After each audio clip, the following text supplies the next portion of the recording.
Killing it since tip-off. Come with it or stay home, the people gon' feel ripped off. It's only major leaguers in the office. If you giving half of an effort round the rest of us, you'll make it awkward. I'm about that action, not the one you talk with. You better hope I'm not the one your coach gon' have you out here really guarding. It took a lot for me to get here, but I have arrived. I really made it and the haters be looking surprised. Been down before, but now I'm better than I've ever been. Through all adversity, I saw them right now at whatever the problem, we'll solve them. Make it through together, it'll be all love, and it's all good. Yeah. Okay. They say pressure makes diamonds. That's what I align with, cause the journey I've been climbing is riddled with perfect timing. I'm in a different mode when I be trying to get it. To even get a chance to compete is a form of winning. I mean, what's the point of playing if we ain't striving for greatness? I feel a sense of pride with every play that I'm making. To the top of the world when I came from the basement. Boy, I'm the one and not the two, so don't get it mistaken.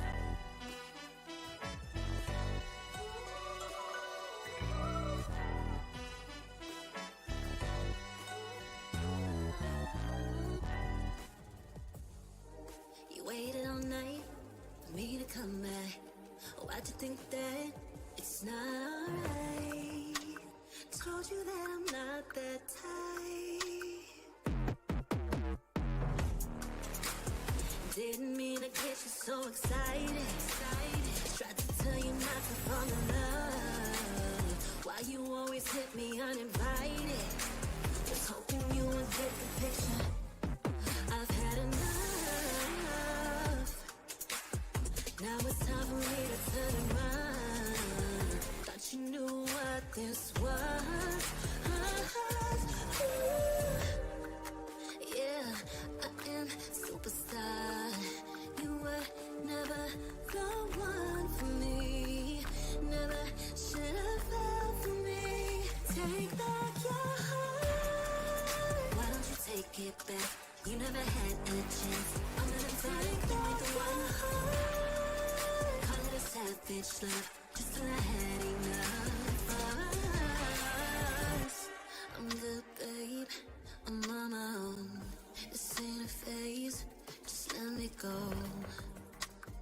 Told you that I'm not that type.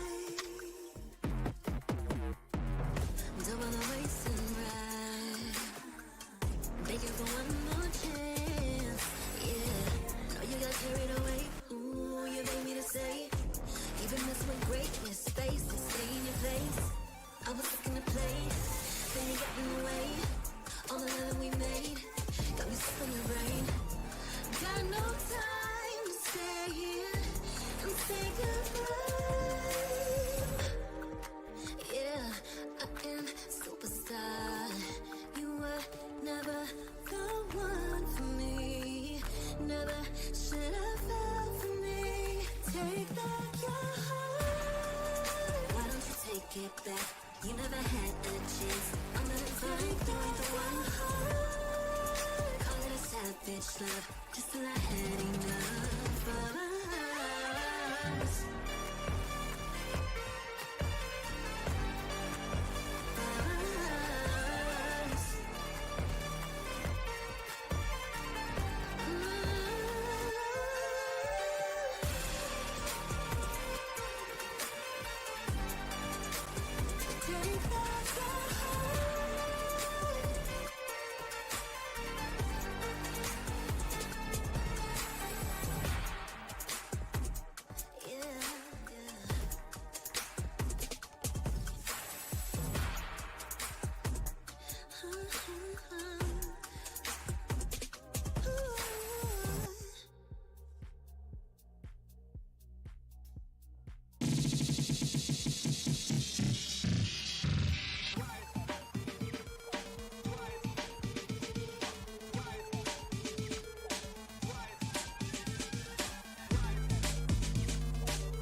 I'm the big dog, been killing it since tip off.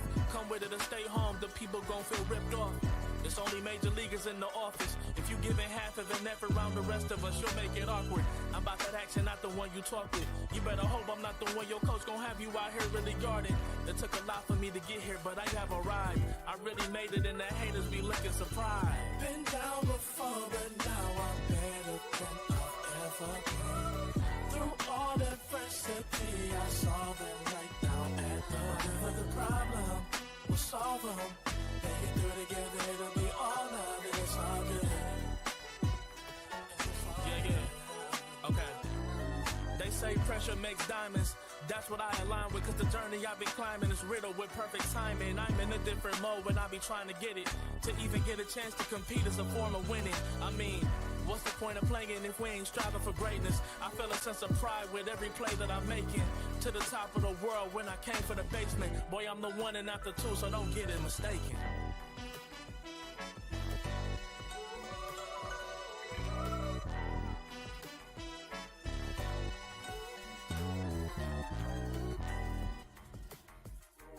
You waited all night for me to come back. Oh, why'd you think that it's not alright. Told you that I'm not that type. Didn't mean to get you so excited. Tried to tell you not to fall in love. Why you always hit me uninvited? Just hoping you would get the picture. I've had enough. Now it's time for me to turn around. Thought you knew what this was. Yeah, I am superstar. You were never the one for me. Never should have fell for me. Take back your heart. Why don't you take it back? You never had a chance. I'm gonna take back your heart. Call it a savage love. Just till I had enough of us. I'm good, babe. I'm on my own. This ain't a phase. Just let me go. Told you that I'm not that type. Don't wanna waste and ride. Begging for one more chance. Yeah, know you got carried away. Ooh, you made me to say it. Even this one greatness faces, stay in your place. I was looking to play, then you got in the way. All the love that we made got me stuck in the rain. Got no time to stay here and say goodbye. Yeah, I am superstar. You were never the one for me. Never should have fell for me. Take back your heart. Why don't you take it back? You never had a chance. I'm gonna take back one heart. Call it a savage love. Just till I had enough of us.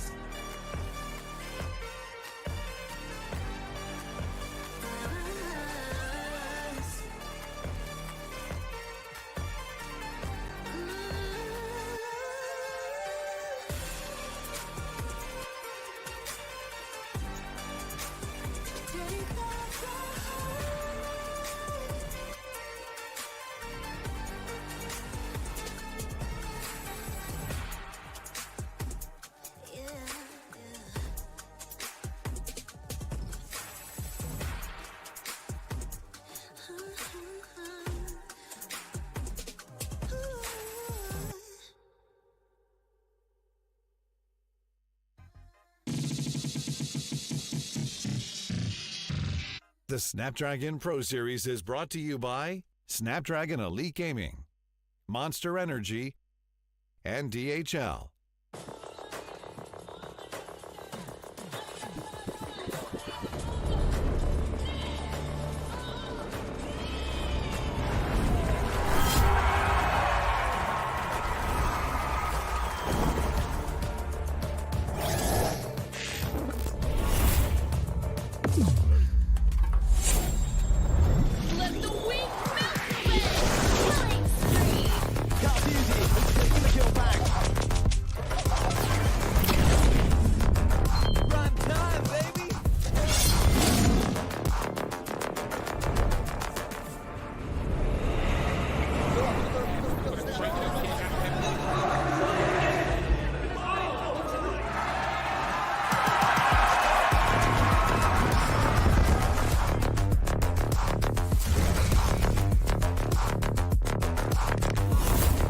Looks like the players are ready. Here we go!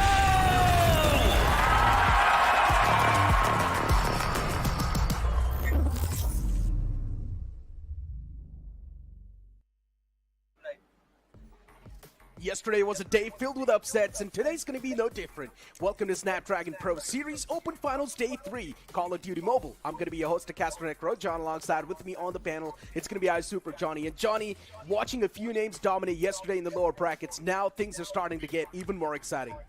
Exactly. Yesterday was a very intense day. We had almost every single game going to a 2-0-1 forfeit win for SLN as well. But today, I mean, I hope they are come prepared because it's not going to be easy. The last day of the Open Finals, we will get the final 4 names that get to move forward from the Open Finals to the Challenge season.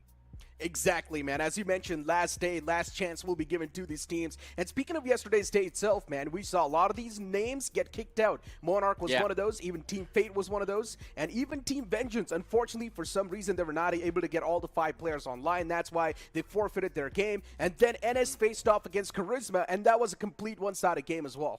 Yeah, it was a completely one-sided matchup, but then again, I mean, NS, we expected them to be the stronger ones in that particular matchup. But today, it's going to be their real test. NS going up against Time to Pound. We have 5 AM against SLN, NVT against Strike, and of course, Galaxia against Team Dope. That is going to be another game to watch out for. But before that, let's have a look at the format of the tournament. We are in the Open Finals right now. As we said, it's the last day, and after this, we will have the top 4 names that will move forward. They will join the 4 teams from the upper bracket and move forward to the challenge season. Yep, the top 8 team will be there, and then those teams will also be joined alongside with the 2 invited teams in there itself. And those teams will also move on forward. The top 6 teams from the challenge season will move on to the challenge finals, which will be happening in DreamHack. And of course, that will be an exciting affair to witness as well, as we've got the brackets on the screen, and you've also got the qualified teams on the screen as well. These are the upper brackets. Anthem and their opponents, they've already moved on forward. But as you move on towards the lower brackets, this is where still a lot of those mysteries linger. NS versus T2P is going to be another matchup. SLN versus 5 AM is also going to be quite an exciting matchup. Strike versus NVT, still a lot of those question marks in my mind. But we're going to kick things off with Team Dope versus Galaxia 5. Oh yeah, that's going to be an exciting one. Yesterday, Team Dope did quite well for themselves, closing out the series against MonarchX with a quick 2-0. Although when it came down to that search and destroy, things felt very close between them and MonarchX, and it took the entirety of Dope just shutting down 2 players from the side of MonarchX for them to secure that win. Today it's going to be different. Galaxia, yes, they did suffer defeat in their matchup in the upper bracket round, but well, we have to respect them because they were in the upper bracket to start things off as well. And Johnny, speaking of Team Dope itself, right, as you brought up the entire conversation now, we thought that even Dope and Virus, these 2 guys must be the one to be on the forefront. But no, instead, even Luigi and Warlord, they were doing pretty good for themselves too. Luigi was able to bring on so many kills on the board, and that's one of the main reasons why Team Dope was able to just smoothly glide through that previous matchup that they were playing. Now let's move on towards today's schedule. The Day 3 schedule's on the screen. Galaxia 5 versus Team Dope is going to be the first matchup, and then it's going to be Time to Pound versus NonStop. Exactly, and following that up, we have 5 AM against SLN, a team we did not get to get an opportunity to witness up until now, but hopefully today we get to see their match against the side of 5 AM. And then last but not the least, it is going to be NVT taking on Team Strike. So the matches are going to be quite exciting. The lineup looks stacked. And of course, Galaxia versus Team Dope. That's going to be game number 1 itself. Necro, I want to know your prediction. Who do you think is going to walk away with the W today? Honestly speaking, I want to see some close games, but somewhere down line, Johnny, you know as well, we're probably going to see a lot of these one-sided affair once again. And I think so the game 1 itself, it might just be a complete one-sided affair. Team Dope, that's what I'm going to go with. I think I agree with you, but just to make things interesting, I'm going to start believing in Galaxia now. I mean, their matchup in the upper bracket, yes, they lost one-sided, but today, considering it's a do-or-die opportunity, they have to give it their all. But let's see, I mean, looking at Galaxia's roster, we have Rogue, we have Disparity, Illusion, Lyric, and Marbs inside of the team. And the last time, I mean, there were a lot of expectation from this side, but again, the players individually not really being able to perform was one of the big reasons why we see them in the lower bracket right now. I mean, Galaxia was kicked hard, let's be honest, right? With the way they faced off against their foes in the upper brackets itself, Galaxia was not even able to stand a chance. They got taken down in a complete one-sided affair, so keep this thing in mind. There's also this mental aspect that comes into play, and considering Galaxia is now going to be facing off against Team Dope, and for Team Dope, considering they smoothly glided through the previous matchup, I still think the momentum is going to be in their court. Well, I mean, yesterday, yes, they did quite well, and I agree with you. The momentum is going to be strong for Team Dope. Let's have a look at the players as well while we talk about them, because again, as you mentioned, I mean, there were a lot of expectations from Dope himself, but not really being able to live up to all of that hype. But still, I mean, we can give a leeway that he has strong teammates right next to him. Antivirus is doing well. Fallen was They're playing quite well as well, and VG along with Warlord OP. The team looks strong. The team synergy looked quite good yesterday as well. Today we're going to be hopeful that we get to see Dope in his best form from this team. I mean, I might just have a little bit of a different opinion over here because, in my opinion, Dope was doing quite nice. He had a shotgun in his hand the entire time. He was also playing the map of Summit with his boys, and on Summit, he was doing quite a decent job with that shotgun. Dude, R9, he was popping off, and yes, he was quite the impact fragger as well. Now, it's a whole other story that Dope did not even need to do anything because his teammates were just moving on forward and getting all the job done for themselves. So Dope was like sitting in the back lines. He was the one to hold the close corners, while his teammates were the one to move up forward and shut down the opponents on their faces. Yeah, but again, I mean, he's the fan favorite, right? He's the man with all of the fans, all the support, and it is going to be exciting. I mean, the fans are going to get hyped if this man gets put in the front line and he goes on to annihilate Galaxia today. Sounds easy, but it's not going to be as easy as it sounds, though. Galaxia themselves looking quite solid, quite strong, and I think if they've figured out the mistakes that were made in the previous matchup in the upper bracket, hopefully today we're going to see a little bit of an improvement, and we are going to see this go to all three matches, to all three modes. I mean, I would love to see Control. Yesterday we didn't really get to see Control even in a single game, man.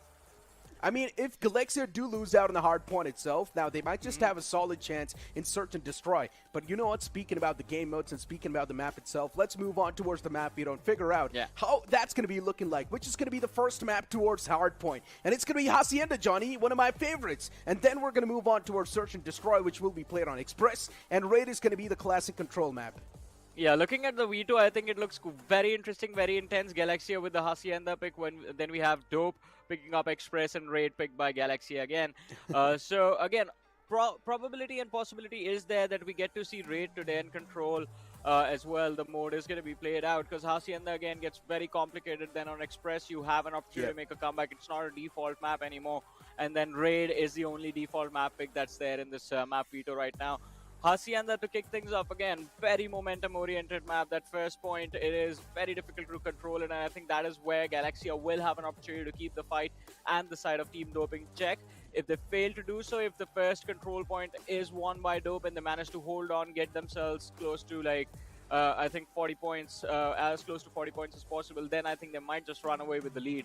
But genuinely speaking, I think Team Dope might just have the upper edge on the map of Hacienda as well. In general, inside of the hard point, right? You talk about the communication on the fly, especially those quick calls that you need on hard point. That's where Team Dope might just have the edge. But in Search and Destroy, considering it's much more of a slower paced game mode, that's where maybe the players can have a little bit of more edge from the side of Galaxia 5 because they can put up a double sniper setup, considering they've got Lyric and Disparity, who can pretty much wield the sniper in their hands. But then again, I mean, yesterday we saw Dope themselves shut down a double sniper setup. So I think they've had some practice with that. That can work out in their favor. But again, Search and Destroy, it's a whole different story. First and foremost, you have to try and secure hardpoint. If Dope, by any chance, walk away with a win on hardpoint, then I think there's going to be a lot of trouble for Galaxia. And then depending on how big of an advantage Dope wins with, you keep talking about it, right? You've been talking about for 2 days, the mental of the players. If that's broken because of hardpoint, then it's going to be very difficult for them to recover on Search and Destroy, and it might be a 2-0. And even Control. Now, let's just say that in case if we move on towards the map of Control, I still think on Control as well, there is a big chance that Dope might just have the advantage too because, as I mentioned, making those quick calls, the quick communication on the fly, and that's where Team Dope really does succeed. Now, if Team Dope, the only game mode I can see them struggling is going to be maybe Search and Destroy because that's where things can be a little bit slower, and Team Dope, if they're not really taking it too aggressive, then one thing is for sure, the opponents will have enough chance to understand what exactly Team Dope is cooking up. So Team Dope, the only thing they need to do in Search and Destroy as well is take it up close and personal, just like the way they did yesterday. Exactly. I think from all this conversation, there's just one conclusion that Galaxia need to slow down the pace of the game in order to put up a fight against Team Dope right now. Because if they try to play Team Dope at their own pace, if they try to play quickly, try to play for those frags, then there's a very high probability that Dope will just hand them a beat down. And it is going to be a one-sided affair. If Galaxia are able to slow down the pace with anything, be it with utility, be it with score streaks, or those operator skills, which will be very important for them to utilize if they get their hands on them as quickly as possible, then maybe they can snatch away this first mode from Team Dope. And I think for Galaxia, it all will be about securing this first hardpoint. Win hardpoint, and you might be able to secure the win either on Search and Destroy or on Raid. If they lose hardpoint, then a recovery is going to be extremely difficult and close to impossible. And yeah, speaking of Hacienda itself, right, considering that's going to be the map where we kick things off, it is much more of an exposed map if you're trying to compare it to Summit, because inside of Summit, you can have so many angles that you can hold. As soon as you get the hardpoint control, you can just sit inside of corner and hold choke points. But that's not something you can do on the map of Summit. You're going to be exposed the entire time. And on Summit, you need the aim on point, and most of the time as well, there's a high chance even the duels are going to be happening on mid-range. So that's where things are going to be quite spiced up. The only way the players of Galaxia 5 can have a little bit of that advantage just by taking the fights mid-range and maybe challenging the players of Team Dope completely on the mechanics. And if that as well, I'm saying just maybe if Team Dope is not able to feel on top of the game. But here we go, Johnny. The first game of Hardpoint's about to boot up on the screen as we step inside of Hacienda. Yeah, and it's going to be a fun one as well. As you mentioned, this map is quite open. You can't really set up those point-blank crossfires over here. And here we have it. Inside of Team Dope, pushing for the first hard point, pushing for the fountain. But it's going to be a quick frag onto Disparity. Antivirus finding that kill for his team. And Galaxia, they might have secured the early kills, but it's going to be Dope inside of the hard point very early on inside of the game. Once again, Dope taking it up close and personal as we expect them to, being super aggressive and proactive inside of the games, getting the control off the rip of the hard point as well. But Galaxia, they snatch it away for a few seconds, and they've also got the points flow now in their hands, Johnny. They're running away with the lead. Well, let's see, 14 to do it, still an early start, and this time it is going to be Dope finding those frags. VG doing a brilliant job clearing up this hard point, but Galaxia, they react quite nicely, and they find those great kills for themselves. Team Dope struggling to get themselves on the scoreboard, and Galaxia, it seems like, are going to run away with the lead. Yeah, I'm loving the setups from the side of Galaxia. They're really giving the players of Team Dope a run for their money, while Team Dope, they're not able to break through the set plays that the players of Galaxia are setting up on the hard point itself. And the next hard point's now going to pop up soon, Johnny. That's where maybe Team Dope can have a little bit of an edge if they are being pretty proactive. Well, let's see. They have to be proactive, as you mentioned, but here comes the switch up.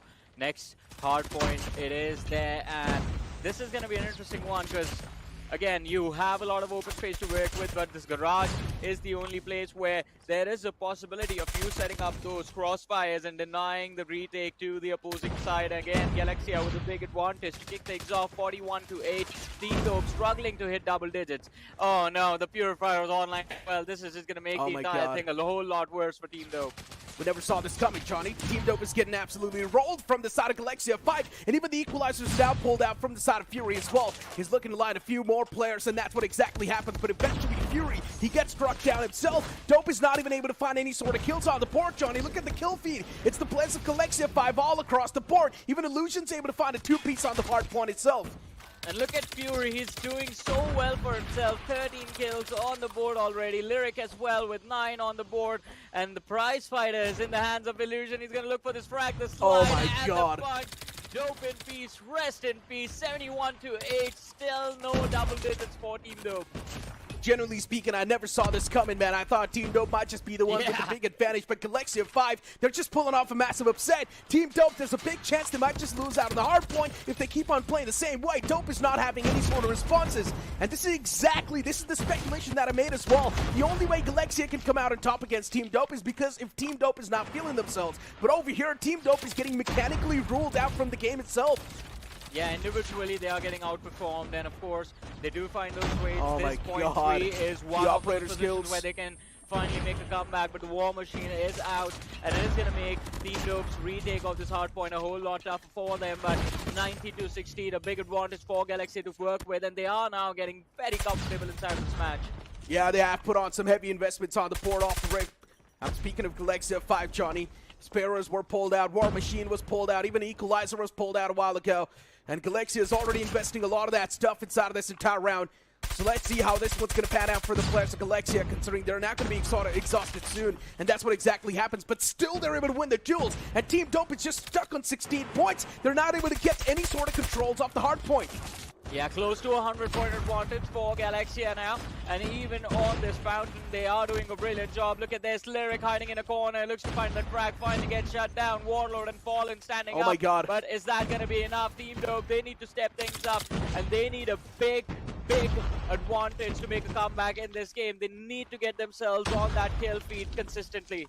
Even Dope is now starting to invest all the operator skills they had stacked up, Johnny. Even the Sparrows pulled out from the side of Dope in peace. He was able to get a few kills, but not more than that. But still, Team Dope slowly and steadily maybe starting to establish the comeback. But is it too late? That's the real question. Galaxia, they've already got a humongous lead on the board. And Marbs as well is now starting to pop off on the board.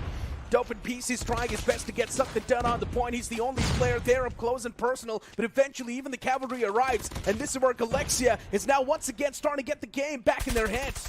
Man, this feels more like a street fight rather than Call of Duty at this point. Galaxia just running into the players of Team Dope and just wiping the floor with them, but Team Dope finally do react, getting themselves close to 50 points, 45 on the board to be a little bit more precise, but we have a reset, back to point 1 we go, and this time here comes Ouija, a brilliant maneuver over the wall, finds the frag, and gets control of that hard point for his team. But the players of Galaxia trying to close in, Illusion shows up with a brilliant off angle, finds the frag, and Fury cleans up the balcony and the hard point as well. This is a big play. This will allow Galaxia a lot of control inside of this game. Yeah, Fury and Marv, these two guys, all they're doing is just wiping the floor with the opponents. And Team Dope, they've got no answer to these two players. The duo from this has been quite incredible. Galaxia 5, the only reason why they've got such a humongous lead is because of these two guys. But now somewhere down line, Team Dope is once again starting to get the pace back in the game, Johnny. They're starting to get the momentum. Look at the scoreboard. It's 70-124. It's not that bad for Team Dope.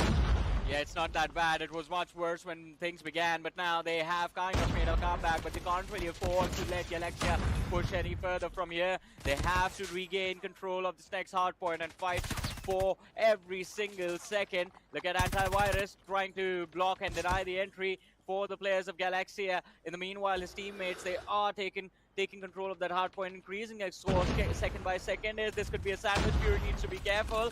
Warlord on the other side. He has the equalizer. He needs to go for those multi-kills. Gets to disparity, finds the trade though.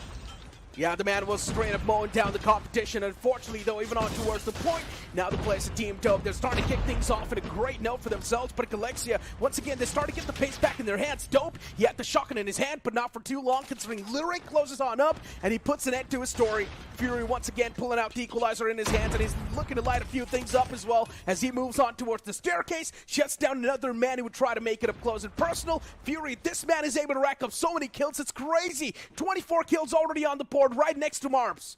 Yeah, Marv sitting on 23, and even Lyric doing amazing for himself. 20 kills on the board already, and the players for Team Dope, as we've talked about them, struggling to find those kills. It is important for them to do so, but here he comes. Fury once again spots a man point blank, goes for the frag, whips the spray, and Antivirus shuts him down. An impressive 2K coming in. The trade comes in for the side of Galaxia, though. Oh my God. God. Once again, they are looking to double up on the score.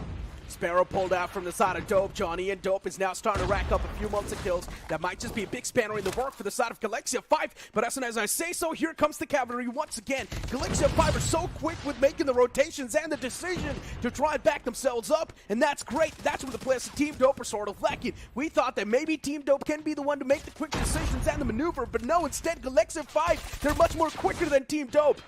Even if they are late to the rotation, what they do is they slow themselves down, wait for every single one of their teammates to show up, and then go for the retake together. They are utilizing the pressure on the players of Team Dope to retake these hard points, and every single time they get a few extra seconds, 5 seconds, 6 seconds on that hard point, that is enough for them because they already have a pretty big advantage to work with.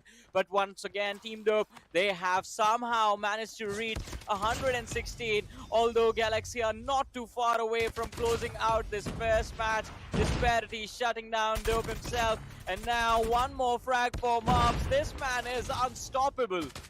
Johnny Dope struggling too much at this point. 196 to 116, and look at Luigi as well. Holds on, maybe there's still a big hope as Luigi's starting to rack up so many kills. This man single-handedly shut down 5 players. That's crazy. Luigi just starting to make a stark difference on the board. Maybe this one single man can be the big difference maker the players of Team Dope are looking for. Well, he has to be. He needs to be the man to stop the players of Galaxia in their tracks. And Galaxia have been stopped indeed for a long time. They're stuck at 197. But as I say that, the clock starts to tick and the score for Galaxia starts to go up. 205, 206. Just a few more away from closing out this match. Let's see, they have 13 seconds remaining on this hard point, and they will start to make the rotation for the next one. The room for error for the side of Team Dope, they've got next to none now. Team Dope cannot really afford to let go of Galaxia. As long as Galaxia's got the control, they've also got the upper edge inside of the game. And now in the upcoming hardpoint, Team Dope, they've got no room for error. One single misstep from the side of Team Dope, and instantly the game is lost. And that's where Galaxia will have to lead inside of the series as well. And for Team Dope, it's mental pressure they might just not be able to deal with. And you can see Illusion as well on the point itself. He's able to get so many kills. Antivirus and Fallen shut down, but Dope in peace as well. He finds a 2 kills of his own. Well, VG though catches a man off guard. One more off guard inside of the hard point. And Team Dope somehow have managed to clean up this hard point for themselves, but only for a few seconds. Here it comes, Galaxia. They show up, Lyric leading the charge this time. There's Warlord OP hiding inside that smoke, but he still finds a frag. Lyric looking for the second, Ouija shuts him down. And Antivirus from the flank will be able to help out his teammate, but Fury and Mobs inside with the Purifier as well, making things extremely difficult for the side of Team Dope. 235, they just need those 15 points to close out this map. One hard point will be theirs. Now it's down to the final 10 points, 8 seconds remaining on the clock. And the hard point switch up. Team Dope at this point, I think it's already over. Just 8 points needed for Galaxia to secure a win in hard point. This should be an easy victory for the side of Galaxia. Just a few more points needed. And Galaxia, they're already looking pretty proactive. But for Team Dope, they're not going to let it go this time around. They know they do not really have a lot of that room for error. That's why Team Dope, they're being so proactive. Even as Sparrow's being pulled out from Dope in peace, he wants to hold on to choke points. And there we go. He finds Disparity too. For how long can he keep on utilizing that Sparrow? That's the real question. He's also got his hands on the shotgun as well. But eventually, he gets shot in the back. But Fallen with the War Machine is single-handedly holding down the entire garage. He's not letting the players of Galaxia step inside of the hard point. Well, they have managed to hold on for so long. Galaxy are stuck on 242. Just 8 points needed for this very first win. And Team Dope, they still have a long way to go. As you mentioned, the room for error, it is absolutely zero. Single mistake and they will lose this mode 1. And Galaxia on the other side struggling to close out the series. But here we have it, the hard point is cleaned up. And Galaxia, they will have an opportunity to move in. Team Dope might be in trouble somehow. Illusion moves in with the War Machine. The cleanup comes through, 245. And this might be the closer. But no, the time runs out. 248. Oh my god! 2 seconds. 2 seconds is all they needed to close out this game. Marbs was already there on the next hard point, but he gets taken out before the hard point gets activated. Yeah, Johnny, but look at Dope once again, starting to get gelled up inside of the game pretty quickly. They've already got the control of the next hard point, and here comes the shotgun from the side of Dope himself. 248 to 191, and slowly and steadily, once again, Dope starting to get the pace back in the hands, but Galaxia, they've already got too much of a bigger lead, and that's where Dope is now starting to choke. They've got too much pressure to deal with, and Dope, maybe they're just not enough to deal with this pressure, and all it takes is one single step from the side of Galaxia towards the hard point to find the deal sealer, and that's what exactly happens. Galaxia, they wipe the hard point, and they get the victory in the first map. Yeah, man, Galaxia, they pretty much had it when they were leading the charge with around 240 points. After that, 10 points. You are going to get those 10 points one way or the other. And Team Dope, they had a very big deficit to cover up. That was an impossible task for them, but they still did quite well for themselves, considering they were able to get close to 200 points and close out the difference. A respectable loss for Team Dope, but that should not have been a loss. Yeah. We were so confident in Dope and their abilities, but turns out Galaxia this time were the stronger of the bunch, and Marbs, what was that performance? Mobs and Fury were on fire, man. Yeah, Fury especially, man. This man with the SMG, he was always on the faces of the opponents, and no one was able to find any sort of reply to this man. Even Dope in peace with the shotgun, you usually would think that he's the man to pop off up close and personal. But no, instead, even Dope in peace was getting shut down so many times off the rip. And later on, when Dope in peace got his hands on the Sparrow itself, that's when he sort of started to gain the pace back inside of the game. But still, man, off the rip, it was the players of Galaxia 5 running away with a massive lead, and that's when they instantly got the advantage and the momentum with them. Later on, of course, we did see quite a lot of that resistance from the side, but it was a little bit too late to put up that resistance, considering already the lead was humongous from the side of Galaxia 5. Well, I mean, this was an intense one. As we mentioned, Galaxia, right at the start, that big advantage that they got for themselves is the reason they were able to walk away with the win right now. Imagine that not being there. Then Dope would have been in charge. And as you said, Necro, the reason Dope lost, they weren't really feeling themselves, did not show up in their best form, and it took them a while to just get themselves warmed up. But I think based on how close this game was towards the end, Search and Destroy, it's going to be fun to watch now. It is going to be fun to watch. Man, Fury was just popping off on all different margins, especially when he got his hands on the equalizer. So many times, this man was just rushing on the faces of the opponents and mowing down the lawns with that equalizer. He had no fear and no respect for anyone from the side of Team Dope. That was crazy what we saw from Fury. And the same thing can be said for Marbs as well, because even Marbs with that Type 91 on the point itself, he was getting so many kills racked up. He was like a turret. You set him up for succession on a point, and he will instantly start to rack up those kills. And Lyric as well. I think Lyric was a key player for the team, securing 38 plus frags inside of this game. Illusion as well. So every single individual from the side of Galaxia 5 showed up, and they did quite well for their team. And that is what was needed from the side of Galaxia if they wanted to stand a chance of taking on the side of Team Dope today. But look at this, 250 to 200. Dope, that was a brilliant comeback, but again, the difference was just too big for them to work with. And Lyric, look at this, 40 kills secured.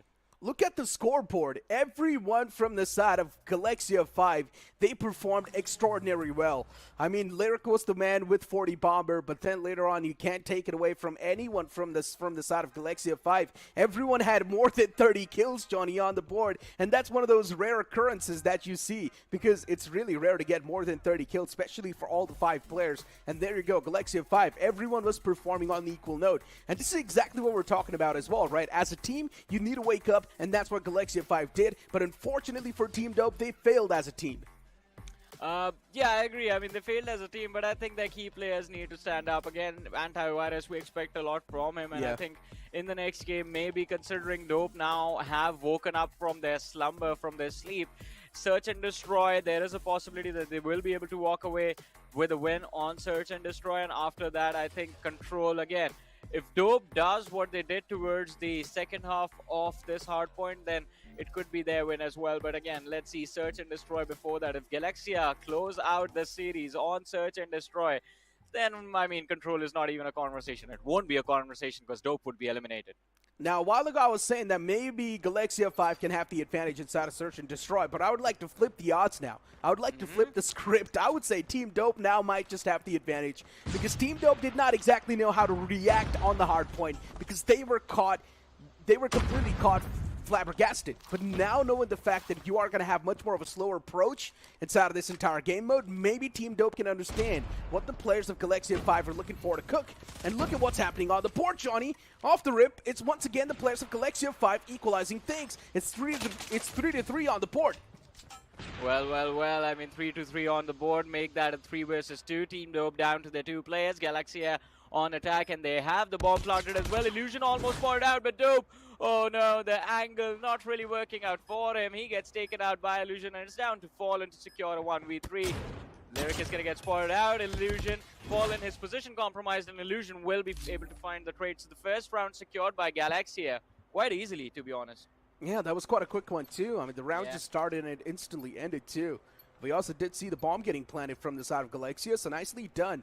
Quick approach, and this is exactly what the winning factor is for Galaxia. We thought Team Dope might just be the one to be on the aggressive side of things, but no, instead Galaxia, they're really taking the fight instantly as soon as the round starts. And they've realized as well, that's pretty much their selling point. If they're going to be super aggressive inside of the game, they should be the one to come out on top in the game as well. And look at this, off the rip, it's going to be the icebreaker from the side of Team Dope too, but then instant retaliation as well comes into play from Galaxia 5. But unfortunately for Galaxia 5, the man advantage is something they need to find, and that's where Galaxia 5 is over and over again getting the momentum center for themselves. Well, let's see, there's still a long way to go. 2 versus 2. Mobs and Lyric, 2 of the best performing players from that previous hardpoint. This time though, the only difference being the players haven't really planted the bomb. They're moving towards the B site, which is quite empty, so they should be able to get the bomb down, but playing post plant from there, that is going to be very interesting. Do they get proactive? Do they counter-aggress towards the defenders? Bomb goes down, and here comes the rotation from Team Dope. Dope now, they need to make it quick as well. This post plant is something that Galaxia 5, they've been looking pretty strong in, winning the first round on the behalf of post plant as well. So yeah, now this time around, Team Dope, they need to be a little bit more quick and brilliant. And this is what exactly happens. Team Dope, they catch one man off guard, Marbs. And that's where SNS Marv gets found. Lyric is still there around the corner. Lyric is taken down way too low as well. He needs to be a little bit more cautious. And Luigi will catch Lyric eventually. And that's going to be the diffuser on the board. It's going to be 1-1 on the board, Johnny. Well, 1-1. This was a very close round, and somehow they did manage to secure the win. Team Dope, they get themselves on the board. But, Necro, I'm getting worried. These rounds are getting very close. They indeed are. Even the first round, right? It came down to that post plant. It was Galaxia to come out on top in the post plant setup, but this time around, Marv's getting caught like that. Now that's something that threw the entirety of that setup that Galaxia had planned into the drain. But here we go, once again towards the site. It's going to be an all-out street brawl. Team Dope, they've got 3 players standing, but for Galaxia, they've only got 1. Well, you blink it and you miss it. Even that 1 player falls down. Well, let's see, man. I mean, that was interesting. Warlord just shows up, hands a beat down to the players of Galaxia and just walks away, and then Weezy with that flank finding the last frag. And of course, right now, I mean, as you were talking about Marbs, I mean, Lyric, look at him though, he's doing well for himself. 6 kills secured in the first 3 rounds, doing most of the heavy lifting. Illusion finds the opener for his team, and now it's going to be down to them to pick off Dope as well. They have the man advantage to work with. Fallen, he's the last player alive for the side of Team Dope. 1v4. This is going to be impossible now. I think this is the equalizer Galaxia was looking for. Oh, back and forth, just like the pendulum, Johnny. Galaxia started things off with that first round, but then later on, Team Dope got 2 back-to-back, and now Galaxia once again gets the equalizer. 2-2 on the board. Still tough to say what exactly is going to be the outcome. But look at what's happening. Galaxia so quick with that execute. All the players rushing in towards that A site. And this is where the players of Team Dope, they might just be caught off guard. They're going to have a storm brewing up soon on their faces. And Lyric is going to be the man to push up close. As Marps is going to be the one to find the first knockout. Fallen taken down. And that's where the players of Team Dope are now going to start to struggle even more. 4v5. The numbers are against them. Illusion and Mobs. These are going to be the important fraggers for the team. Mobs again needs to step up. Illusion, he's done well for himself. And the players from Team Dope, look at them. They're waiting inside of that train, looking to move in. Fury, his spidey senses started to tingle, and he had an idea of where the players are moving in from. The sound cues help him out. Dope in peace, this could be a bait. He steps out way too into the open. The crossfire is there. The slide comes in, but Fury finds the frag. Ouija gets shut down as well. And Galaxia, another round on the board. And brilliant execution coming in from Fury, just baiting the players into the open position. The post-plant setups are so good from Galaxia, Johnny. You can't really complain a lot about that. They've got each other's back. They're also holding the choke points quite nicely. They know exactly where the players of Team Dope are going to funnel in from. And they're also finding the right timing as well to those executes. So that's brilliant from the side of Galaxia. On the attacking side of things, they're definitely taking this site like a storm. Fury, once again, this is the man to make the main plays, as even he strikes down Luigi. And now for Fury, finding a 2-piece of his own is, of course, going to be such a big confidence setter for that man. Oh, no. 2 versus 3 again. Fallen and Dope. And Fury, he's been on fire now for the last few rounds. Oh, Dope, he's managed to sneak by along with Fallen. Disparity is the last man inside of the side. Fury falls, and Disparity finds Fallen, so the trade is there. 1v2 now. Oh, Dope, he's been spotted out. His back is compromised. Disparity, he needs to find the frag, and he does. But even if he didn't, there was a man coming in from the back lines. 4-2 Galaxia. They have a big advantage to work with, but they close the series out now. The side swap come in. And now it's going to be Dope on attack, Galaxia on the defense. We never expected this, Johnny. Galaxia's on the verge of making this a 2-0. A quick 1-2 against Team Dope. And I genuinely thought it might just be Team Dope to make it a quick 1 against Galaxia 2-0. But it's the complete opposite way around. But hold on.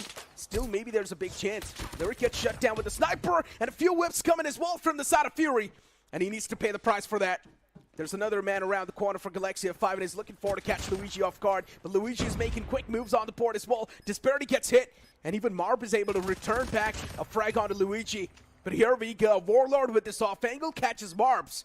The players of Galaxia 5 now looking completely lost. A 1-on-4 on the verge of being executed. R9 in the hands of Fallen. He needs to take the tools up close. That's the only way the shotgun can't prevail in these scenarios. But looking and knowing the fact that Illusion He's still on towards that site. He's got too many angles to try and check. Johnny, it still seems next to impossible to clutch. Yeah, the duel comes in, almost finds the frag onto Dope as well, but there was a crossfire from the side of Team Dope, so it was an impossible task for Illusion to execute. But then again, I mean, they had a 2-round advantage to work with, so Galaxia would not really mind that round loss. I mean, it would have been better had they won that.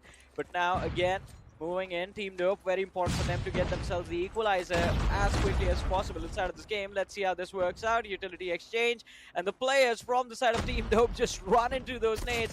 Fury finding the opener, but VJ and Antivirus, those 2 frags, very important. Now they have the numbers to work with, and even dropping one more player very low, trying to run for his life. VG will find that kill for his team, and Lyric shut down. Oh, what just happened to the players of Team Dope? It's a complete momentum shift from them. Dope is now starting to get the pace back in their hands, and that's a great thing. A comeback is being established, Johnny. They've already gone 1 round in their hands. They need 1 more to find the equalizer on the board. This 1 single round's going to mean a lot, but the sniper shot, that maybe is going to stop the equalizer from coming through. Still, the boys are going for the plan on the side itself as he now crosses on forward, and Disparity is being forced to push up with the sniper in his hands. Disparity, he does spot out the player above him, and now he's finally going to go for the execution, but unfortunately, he's not able to find the kill that he desperately needs to. Antivirus is there around the corner, but Disparity knows as soon as he pushes up close and personal, there's a big chance he might just be hit like a truck, and that's what exactly happens. Oh wow, this is brilliant. Team Dope finally bringing in the equalizer for themselves, and now Galaxia might be under some pressure. As you mentioned, Galaxia all of a sudden completely shut down, finding no answers to the players of Team Dope. And VG as well, very impressive. Look at that, 9 kills secured. Dope standing up for his team as well, but Lyric, he needs to go big, and they find those 2 big kills, the 3rd one on the board as well.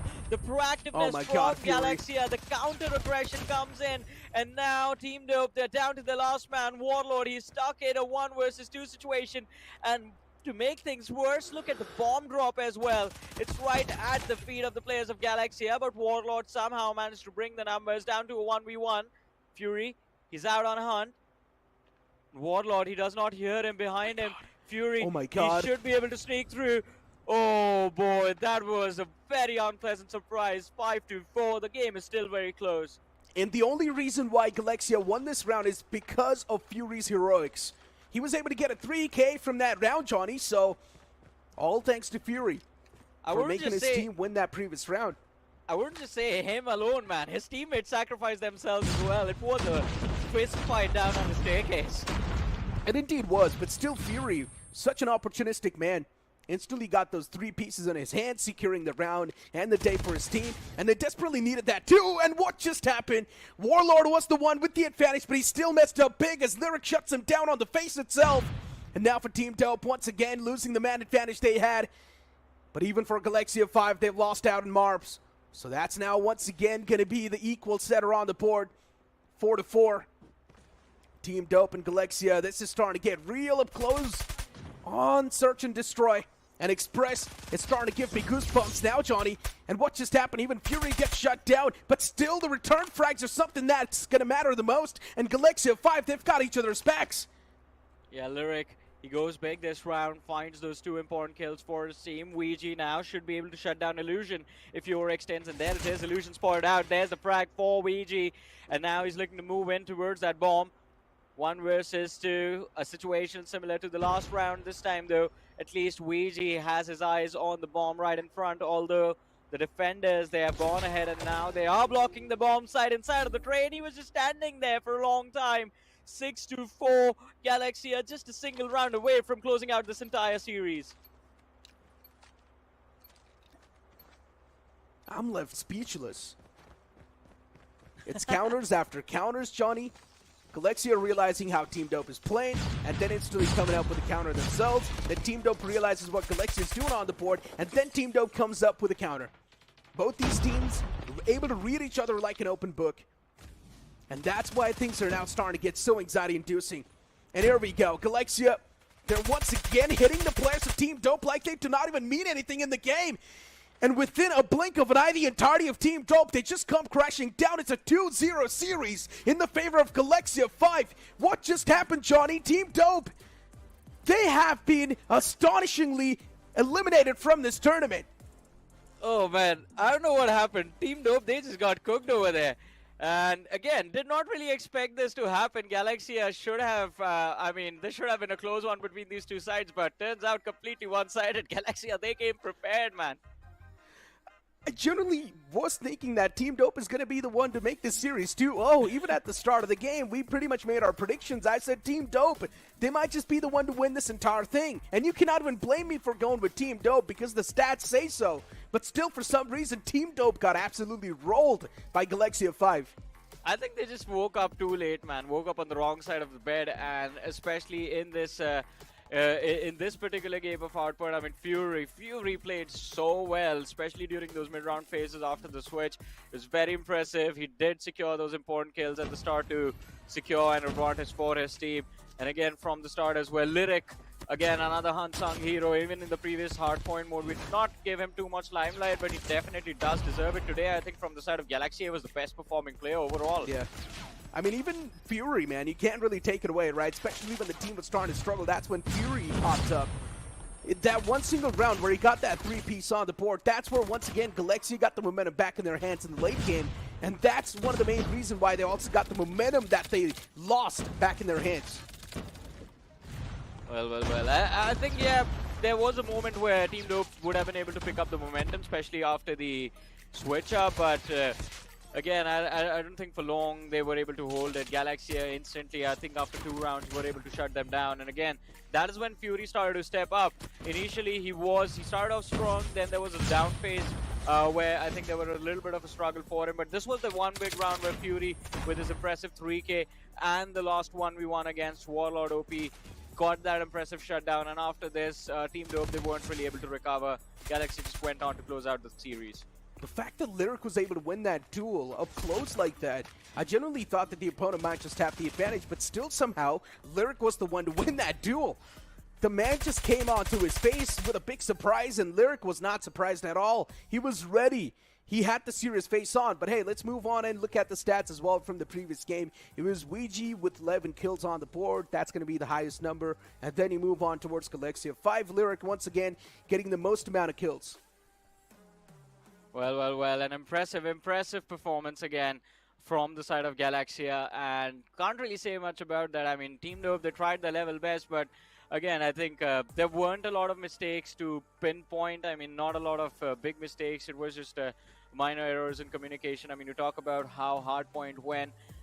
Team Dope initiating that comeback extremely late. The rotations coming in very slow in the early stages, and then they realized, I think later on, that all right, if we can't fight for the control of the first hardpoint, we might as well go for an early challenge on the next one. But by then, Galaxy had a big advantage to work with.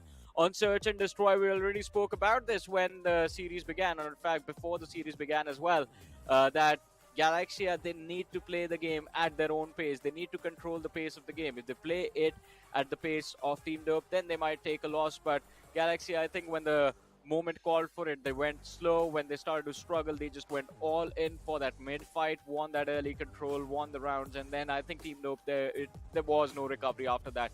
So again, this series comes to an end with a quick 2-0. Congratulations to Galaxia as well, by the way. They qualify for Challenge Season with this win.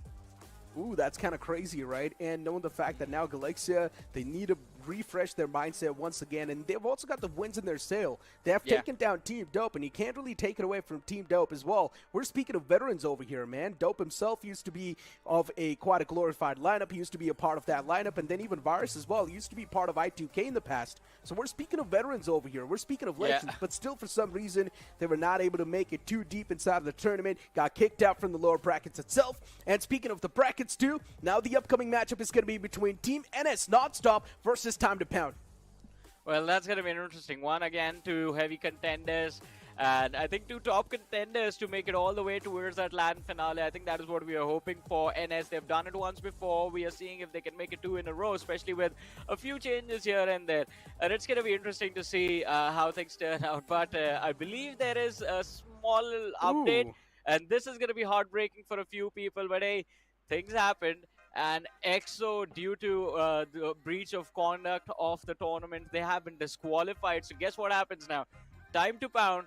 They move in from the upper bracket. Oh and my NS, since God. they have no one to compete against today, they just automatically qualify for the challenge season. So Time to Pound and NS, both of them get to move to the challenge season without even fighting each other. This is the best possible thing, right? Two of the best teams, they automatically move on forward. For some reason, we're not going to see any one of these teams get eliminated. But I'm not exactly sure what happened with Team EXO there, but considering, as you mentioned, due to breach of some of the guidelines of the tournament itself, they have been disqualified from the tournament. So Team EXO, hopefully you learn a lesson, and maybe in the future you're going to be back with much more of a better things and better stats. But moving on forward with the scoreline, right? Moving on forward with the scoreline itself. Now, knowing the fact that even Time to Pound, they're going to make it through from the upper brackets itself, I really want to see how the brackets are not going to look like once again, because there has to be some changes, right?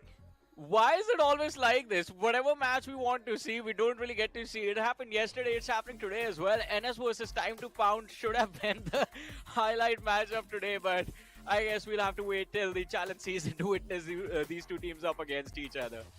We expected this one to be super close too, right? I mean, NS was one of those teams that dominated through yesterday, and Time to Pound as well. You can't really take it away. Once again, you were speaking of veteran players over here. So both these lineups, they're supposed to be quite the glorified ones. And when these two collide, we were expecting a lot of those sparks happening. But unfortunately, the matchup is just never going to come through. NS, they move on forward. Even Time to Pound, they move on forward. So, hey, it's a win-win situation.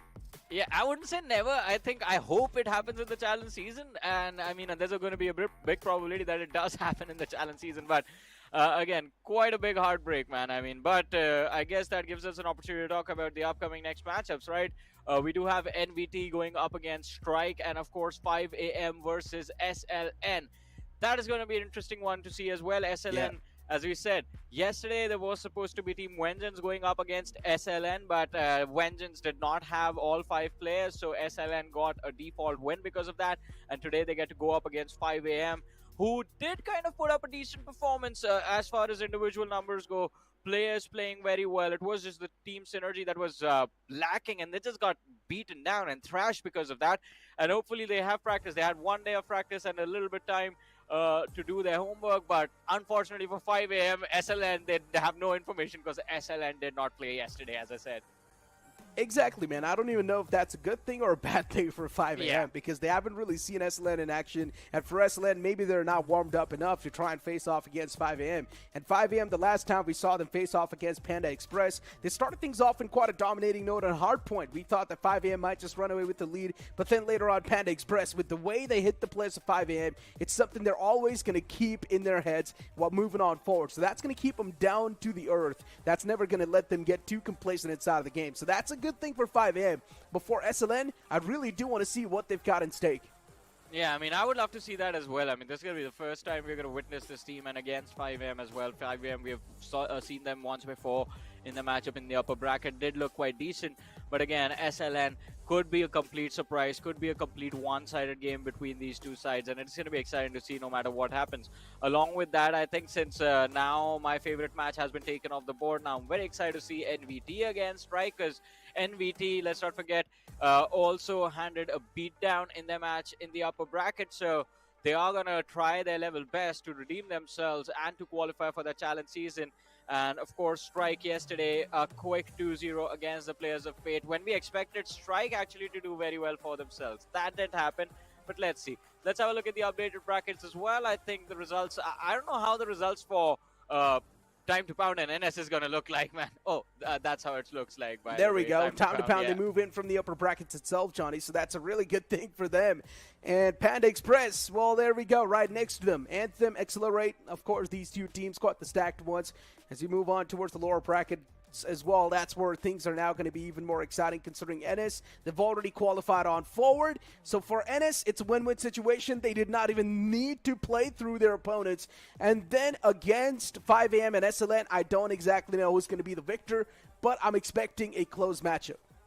Well. How lucky does NS have to be over here?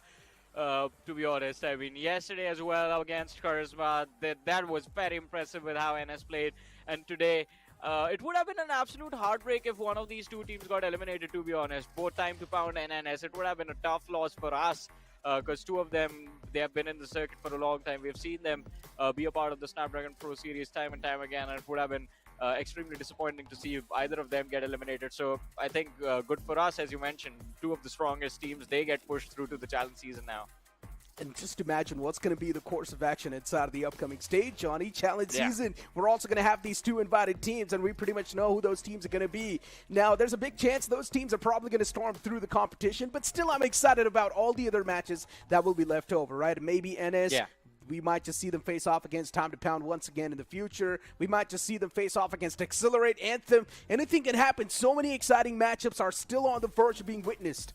Yeah, so many exciting matches still remain, and again, last two spots to see which teams move forward to the challenge season.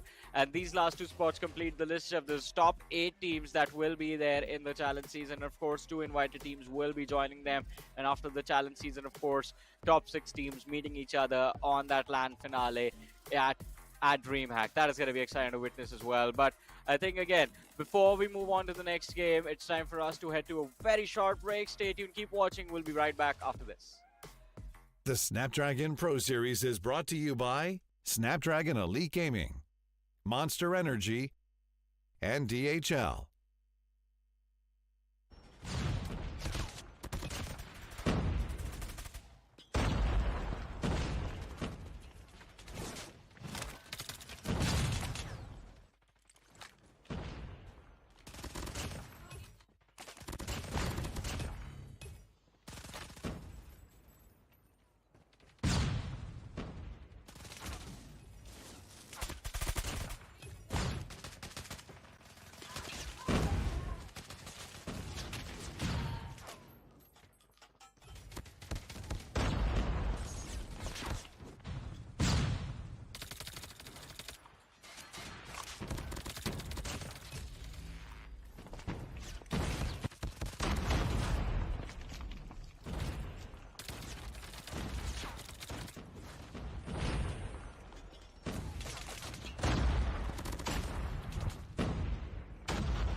Didn't mean to get you so excited.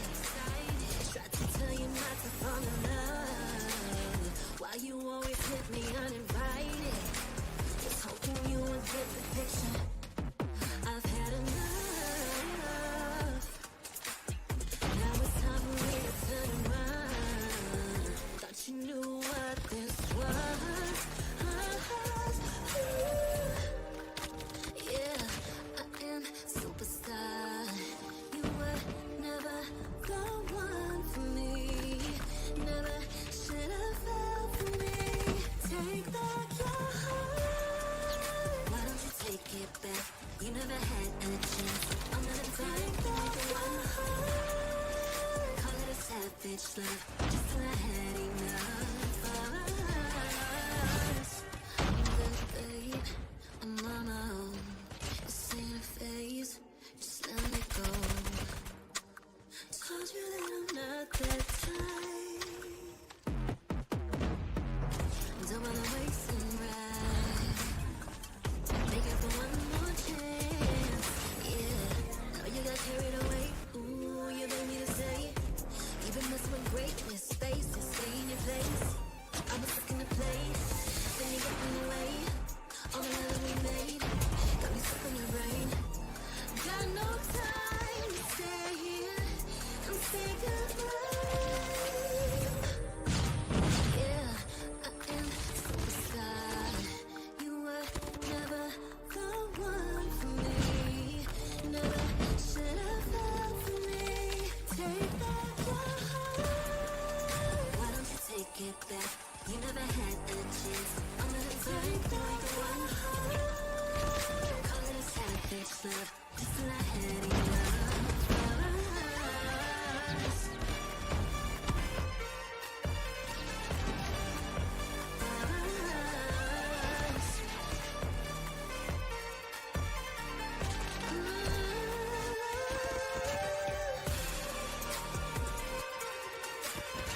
like the players are ready. Here we go!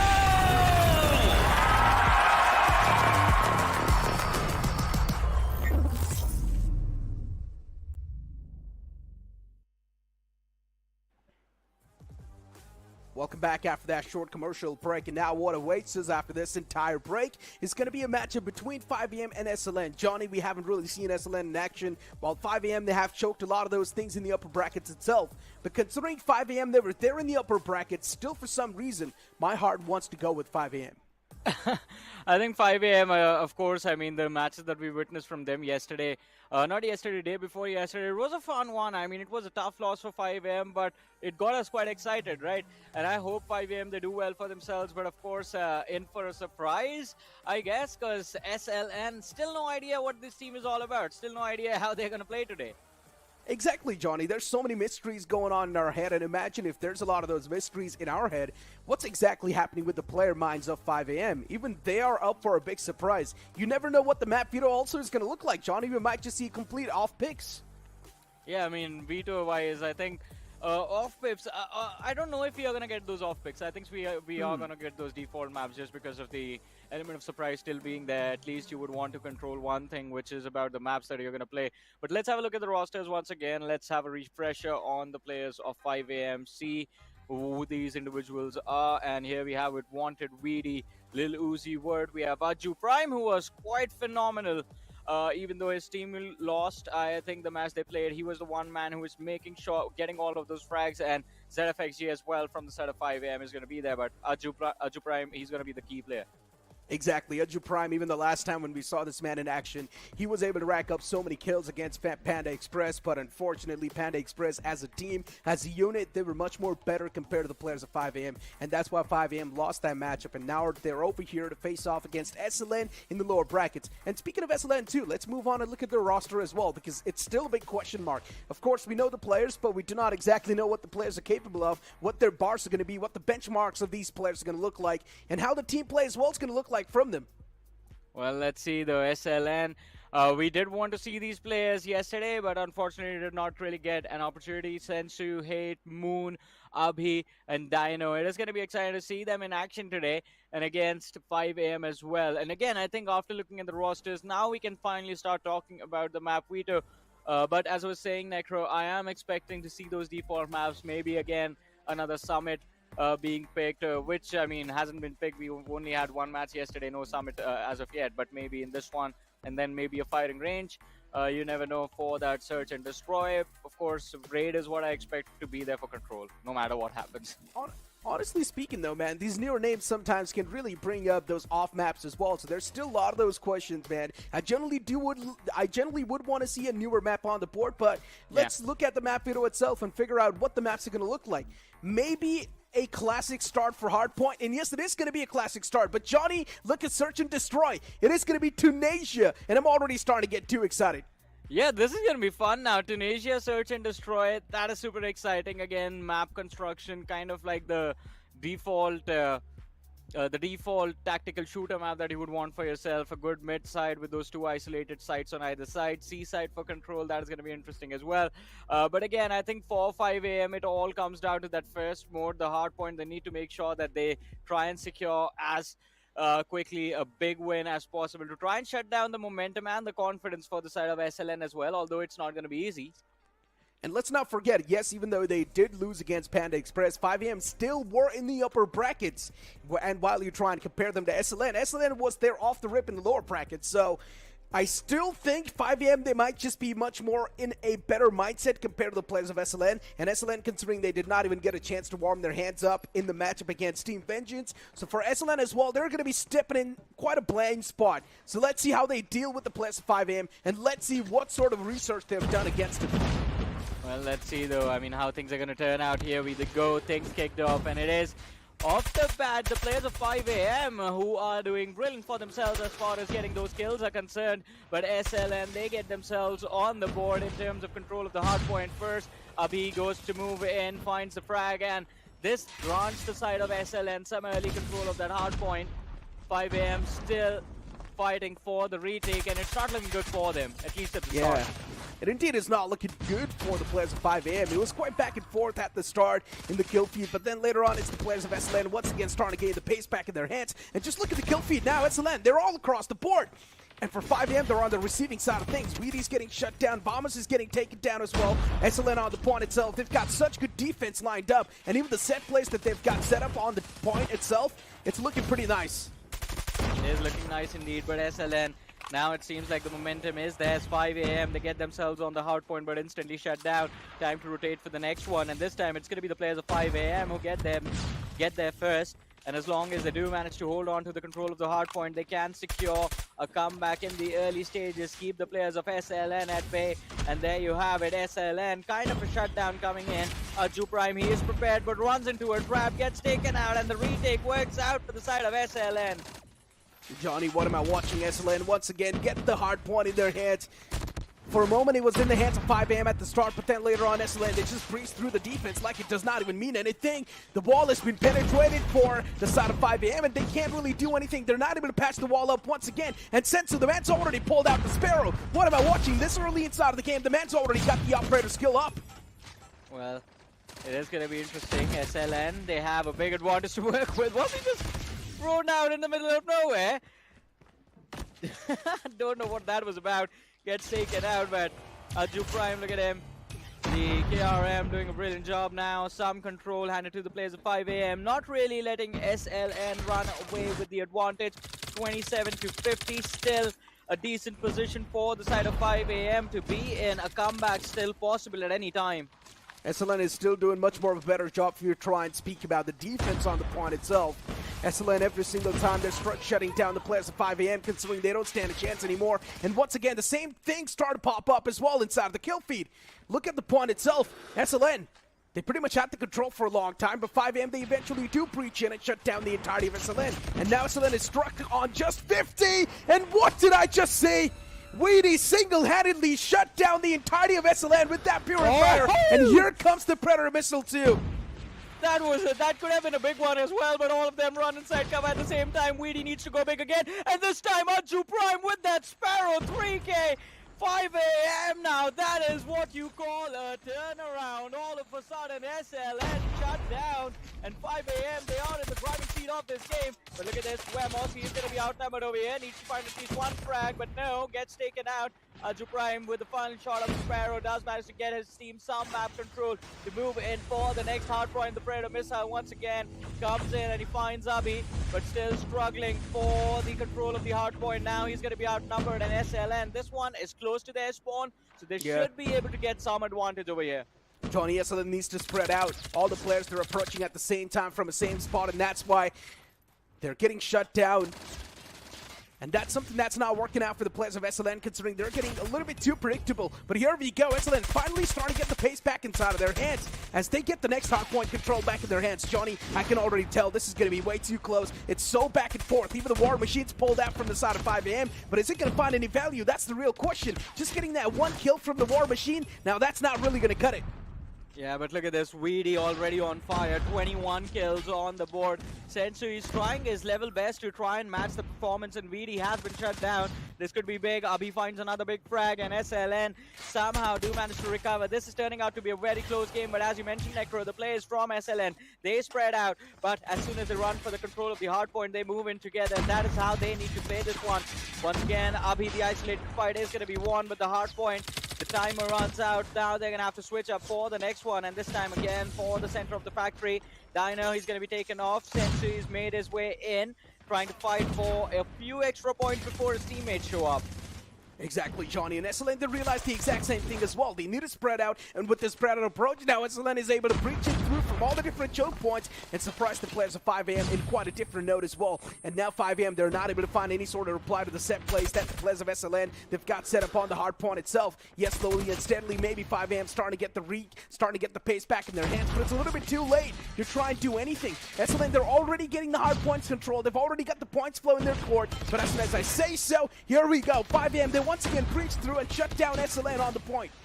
Well, the shutdown is going to be there, and for the last few minutes, 5am, they've been struggling to get themselves any points on the board. Finally, they get a few, 93 to 127.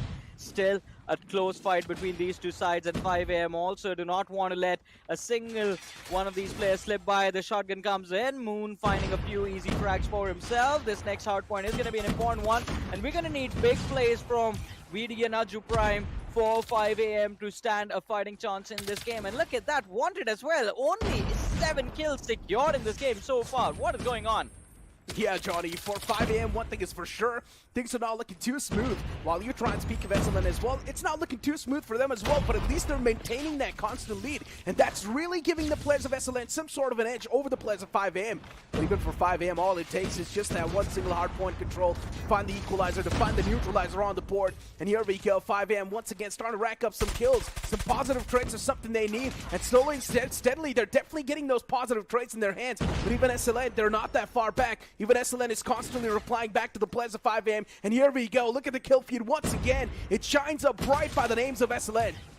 But this is very impressive considering 5am they're kind of playing 4v5. Wanted has just now gotten his 9th kill inside of this game, and the struggle for the man are real. Weedy and Aju Prime doing their level best to carry the entire team. Wemos as well, 22 kills secured by this one player from the side of SLN. Abhi is done quite phenomenal, but it is Sensu, the man who has been securing all of those kills and getting his team the pressure they need onto those hard points to go for those points. Let's see, 145 to 124, 5am still in this fight, still in this game, and at any given time they can regain the advantage, gain the edge they need to beat SLN on this first mode of hard point. I'm not sure as well what exactly is going on with Wanted. He's not able to rack up a lot of those kills, and that's now starting to be a big sign of concern for 5am. Every single player, they need to pop off on the equal note, and for the players of SLN, they know exactly how to approach the side as well. They do realize the burst damage weapon are something that's really starting to cause a lot of that problem if they do move in together. Instead, spread yourself out and approach the different choke points at the same time. That's going to require a lot of that communication, but if you do execute that perfectly, the opponents will be in a big trouble, and that's what exactly SLN is doing. SLN, they breach it at the same time from all the different choke points, and for the players of 5am, they just do not really understand what they need to prioritize. Well, let's see, the priority right now for the side of SLN would be to avoid Weedy and Aju Prime. Vemos on the other side, spotted out one key player, tries to keep him pinned down. ZFXG is looking to move in for that hardpoint control. Weedy finds a frag for his team, Sensu, the danger man, out of the picture. And here he goes, Moon and Cloud also getting picked off. Aju Prime again has the Sparrow, and this man is going to be Death incarnate himself. 195 to 135, a 60-point difference between the two sides. And 5am, this is make it or break it. Either they get themselves control of this hard point and catch up to the side of SLN, or SLN, if they are able to cross that 200-point marker, then 5am is going to be in trouble and on the verge of losing this first mode. Hold on, Johnny, 198 to 150. This is where 5am, once again, they're starting to get the pace back in their hands. If they do get more than 150 points on the board with this hard point, that's once again going to restore all the hopes in the backs of 5am. But unfortunately, that's not going to be the case. SLN, they instantly snatch away the hard point control from 5am, and they once again gain the pace back in the game. Now they've got the points flow constantly back in their hands. A few more seconds left on this hard point as the next point's going to be there soon enough. Well, let's see, the 150 to 215. I think this game might as well already be over. The driving seat for SLN, and they have the momentum to work with. All the players doing very well for themselves. Moon 32 kills, Sensu 36, Cloud is on 29. And of course, Wanted finally moves in. Wanted gets close to 20 kills now, finally towards the closing stages of the match. But SLN, they have control of that hard point, and they should be able to close out this match with this one or the next one. 226, 227, slowly and steadily moving towards the closing point marker. And 5am, they've been stuck at 150 for so long. Finally, they get 151. Yeah, Johnny, 5am's now starting to get disrespected on the point itself. 227, not that far away from the victory. SLN, all they need is a little bit more of that control, but they do not have a lot of that time left to do so. Weedy with the Purifier now is starting to rack up a lot of those kills on the hard point. It's going to be really tough to try and shut down Weedy, but there we go. Team plays something that makes the dream work happen, and that's what the players of Team SLN do realize. But 5am still, they've got such a solid defense on the point, but as soon as I say so, all it takes is Moon and his shotgun to try and breach through that defense. Well, let's see. Moon moves in, but 233, 172, still a big difference to cover up for. And now I think it might be over for the side of 5 a.m., 56 seconds. SLN already in control. And Wemos, he's going to try his level best to go for the shutdown. Finds one frag. He's going to be forced to reposition. Moon finds a frag. And yes, it is done. The final 9 points needed. And they already have the hard point under their control. Dino as well finds that 3K for his team. And this could be the shutdown. Wanted again, taken off the board. 243 is the final 7 points needed. And SLN, the players are regrouped. Here comes the UAV, finds those extra frags, final 3 points. All right, denied for the last few seconds. But I think this is pretty much the closer. 20 seconds remaining for this hard point. They can close this out at any given second. Yeah, we pretty much know what the outcome's going to look like, Johnny. It is going to be SLN running away with the victory on this hard point. They do not even need a lot of points to get the closure. And there we go. 1 single point achieved, and that's going to be 250 on the board. SLN, what a big surprise this is. I generally thought 5AM might just be the one to pull off an upset over here against SLN, but no, instead it's SLN pulling off the upset against 5AM, shutting them down on hard point itself. Now we move on towards Tunisia. And Johnny, towards Tunisia, I don't even know what to expect, generally speaking. Still, this hard point was much more closer than we expected. Yeah, I mean, it was very close, and SLN brilliantly done as well, but to be fair to the side of 5AM, they spent half the game playing 4v5. Wanted for the first 5 minutes of the game, wasn't even, I don't know what he was up to. Not even able to secure double digits. His teammates were trying his level best.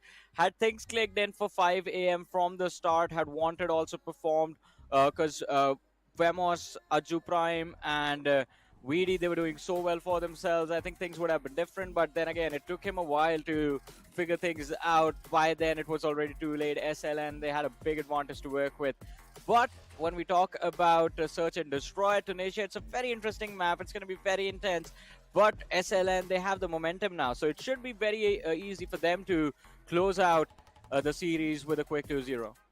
And generally speaking, it's been a while since I've seen Tunisia in action, Johnny. I mean, it's been a long time since Tunisia has been played in Search and Destroy, especially in Snapdragon Pro Series. The last time I remember casting Tunisia was all the way back in 2023 DreamHack. So yeah, it's going to be a pleasure to watch this map over here, especially when you see such a close hard point. One thing is for sure, even the Search and Destroy is going to be super close, because this game was so back and forth. For a moment, you thought that, okay, maybe it's going to be the players of SLN to come out on top. Then for a moment, you would think that maybe it's going to be Wanted and his boys coming out on top. There were just a lot of those questions going on in the head, but unfortunately, in the end, 5AM was not able to get the pace back in their hands. Yeah, I mean, 5AM, again, it was a struggle at the start. I feel bad for Aju Prime. The last time he was doing so well for himself. I mean, as an individual, he played very well. But unfortunately for today, 2 problems. First of all, the team not being on the same page. BD did very well in the first few stages of the game. I think it was the second hard point where we saw those back-to-back triple kills, one from Weedy, one from Aju Prime, where the players of 5AM started to catch up.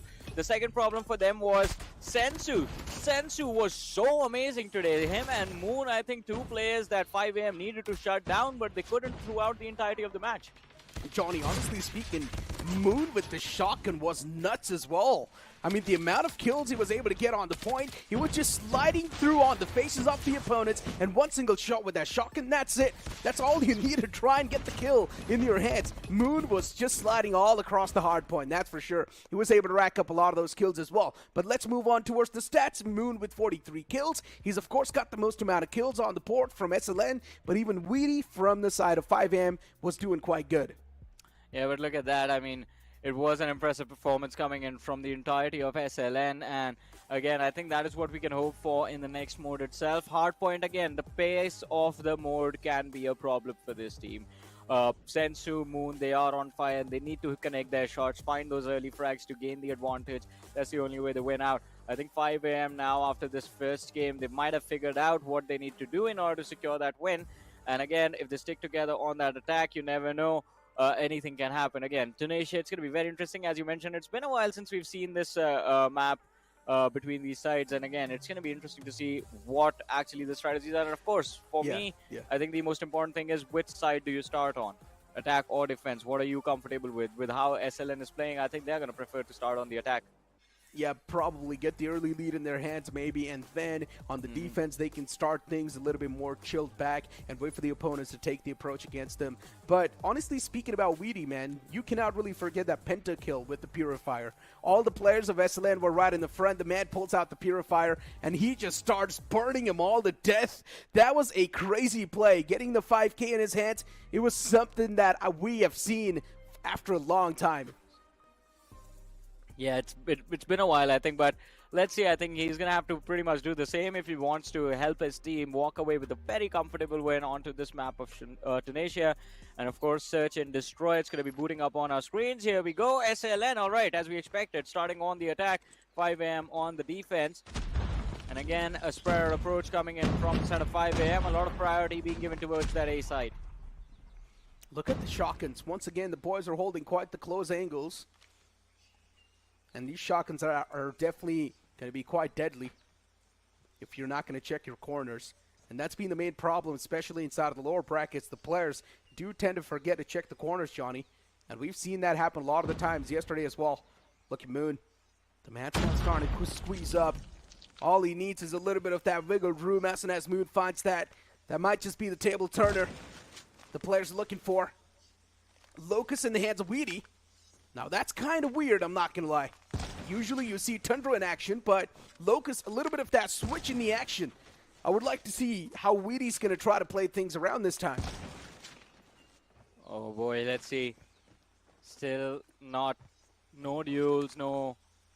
Oh, this is going to be interesting. He sees those legs. Pixel spotted out, and he pulls the trigger. Weedy finds the opener for his team. That's going to be quite a big one too, but even Moon almost was on the verge of finding one as well. That could be the equalizer the boys were looking for. A few more bullets needed, and Sensu's going to find the nail in the coffin. ZFXU taken down for 5 a.m. It's not a great news at all. That's the equalizer the players of SLN needed, but still, considering they lost out on Ubby and Cloud, the man advantage is back in the hands of 5 a.m. A 3-on-4 to be executed, and SLN still needs to find a breach on the side itself. And look at Wanted. The man's wrapped up all the way from the back. It's going to be a big surprise. But with this util, he gives his position away too, Johnny. SLN, they've already found the breach on the side itself. Now it's going to be 2-on-2 on the board. But the flank with the sniper is something that's going to catch the players of SLN off guard. But Sensu is able to shut down the sniper itself. Sensu, this man is once again starting to pop off on quite the equal levels. But unfortunately, he runs out of time. Oh boy, oh boy. Well, I mean, that was a close round, an intense one as well, but somehow they do manage to secure the win. 5 a.m. And again, SLN, they have to be a little bit quicker and a little bit more proactive in trying to take those fights against the players of 5 a.m. If they keep, in fact, if they give an opportunity for Weedy to find those angles to just line up in his crosshairs, it's going to be big. But Cloud, two big threats taken off the board. ZFXG with a shotgun finds a frag. Cloud is going to be picked off, and he goes big as well, especially with a pistol. Two more. ZFXG finally shut down, and it's down to a 2v2 now. At least they're still the equalizer, right? ZFXG, of course, with the pistol, he was able to find a lot of that value. Those multi-kills are something that's still keeping the boys in the race. And now looking at the players of SLN, they've got no clue what exactly is happening on the board. Aju Prime, he's playing quite the essential angle. If he spots out the players in front of him, that's going to be a death blow instantly with this R9. Still waiting for them to walk in his crosshairs. And maybe not this time around. The boys are definitely looking forward to take a different approach. They are looking to move towards the A site. A site is quite vacant. But as soon as I say so, there's Wanted making that rotation. And Wanted might just have a few chances to catch these players off guard. He's got his hands on the Tundra, Johnny. The sniper, all it takes is one little glimmer to find the first kill. And as soon as the momentum setter is there for the side of 5 a.m. on the site, that's it. They might just run away with the lead. Well, let's see. Wanted. Oh, no. Stuck in a corner with a shotgun. Can't really do much about that. Gets outnumbered. Aju Prime is the last man left alive in a 1v2. The bomb goes down. Aju Prime, although, looking to move in. Has the nade available. If he connects the grenade, he can find the opener for his team. Bring the numbers down to a 1v1. But as soon as he pulls the trigger, he's going to be spotted out. Oh, the nade tossed out. But Aju Prime as well. His position's busted. That's not a good news, Johnny. Aju Prime was taken down low, but there we go. Here comes the reset. But unfortunately, a beautiful crossfire is something that's going to catch him off guard. SLN, even they find the first round of the board, so that's going to be the equalizer that SLN needed. But for 5 a.m., they desperately need this search and destroy in this hands if they do want to keep the series going to control. Oh, let's see. 1-1. The equalizer is there. And again, brilliant pace control by the side of SLN.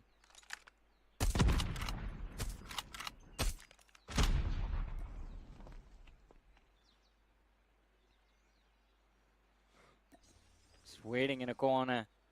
5 a.m. They're being very patient with this one. Yeah. Slow and steady approach. A slow start to this round. They've realized making it quick might just not work out. But hold on, maybe you can find some off timings and you can catch the players off guard. And that's exactly what happened on the site. SLN, these are the blows that the players needed, and they instantly found those on the board as well. And now it's a 1-on-4, Johnny. I don't think Wanted can do it. Oh, well, he does find one. Wall banged as well. 1 versus 3, but as you said, too much of a toss, too big of a toss for him. Whoa! Oh my god. Quick scope. That has to be a shutdown. Well, he's doing it. He's moving up slowly and steadily. Wanted. Can he clutch it out with the pistol? No! The crossfire, as you said, works out for SLN. The second round on the board now. SLN is looking so much more clinical. They're so clean when it comes to the tactical approach inside of the game. The set plays, the executions as well. They're so quick. Yes, at the start it was quite a slow approach, don't get me wrong. But still, that off timing the man found from the top, it's something that threw the players of 5am completely off guard. And 5am did not exactly knew how to recover from that entire area.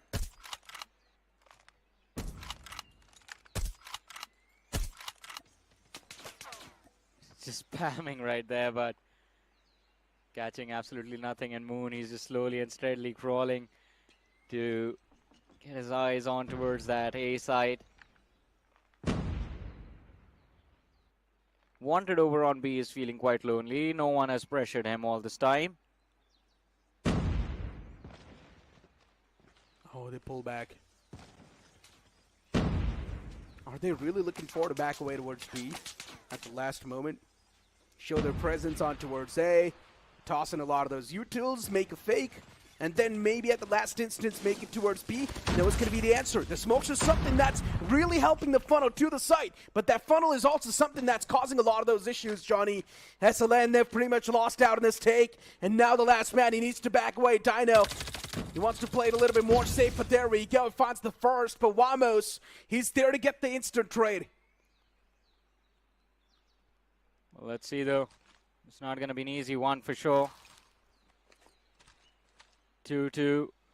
This is getting way too close between these two sides. Still can go any way. And SLN, I think they are quite hopeful that they would like to close out. If this is how this match is turning out, they would want to close out the series right here, right now, on the search and destroy. Not really want to give an opportunity to the players of 5am. No, it just walks right into that one. ZFXG finding the frag, but instantly getting taken out. Moon, brilliant job with that trade, but now finally shut down by Wemos. Oh, the engagements. They're just damping up my anxiety. Slowly and steadily, Johnny. SLN, though, once again, they lose out in this round pretty much. It's just one last man standing. Can he really clutch it out? That's the real question. Dino, the last player from SLN, once again, left to clutch it out. Aju, he finds the right timing, and Dino looks away on the nick of time. 3-2, 5am. Finally, the advantage is there.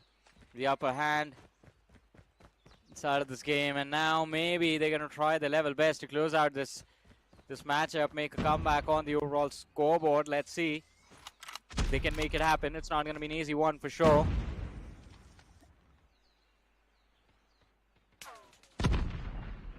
I like how 5am, they're very patient with this one. As we said, the structure of the map, like a typical tactical shooter.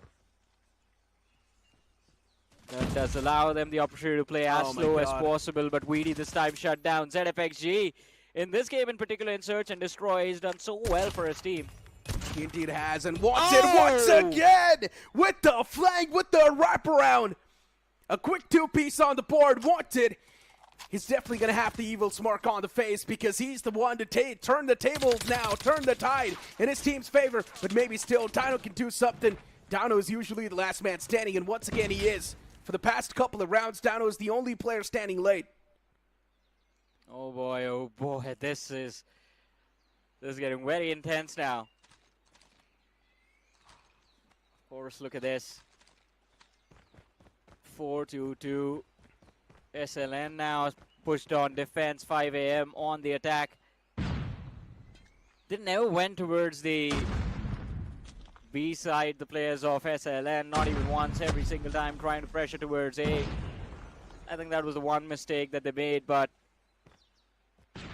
5 AM, all players just pushing up mid with the bomb. Tossing out the smokes as well to try and isolate a few corners. Here comes the first push. And that kill was quite essential as well, Johnny. Wanted able to find the first, but still the breach that we speak of. 5 AM, they've already found it. They've got the side control as well, and now the retake for SLN, it seems much more dicey. A 3-on-5 to be executed for 5 AM. 5 AM with the man advantage. SLN, they still want to find the breach on the site. This post-plant setup from 5 AM's been quite incredible now. And ZFXG gets spotted. Oh, that was so lucky. The man did not get shut down in the nick of time, but still Senso is there to get the back. Eventually, Senso is able to find a two-piece for his own, and even Moon is able to back it up. Hold on, Johnny. Still, the tables can be flipped. Still, the odds are now stacked with the players of SLN. If they keep on pulling off the same plays, maybe things are possible, but unfortunately, Moon, his hands were too busy going for the fresh magazine.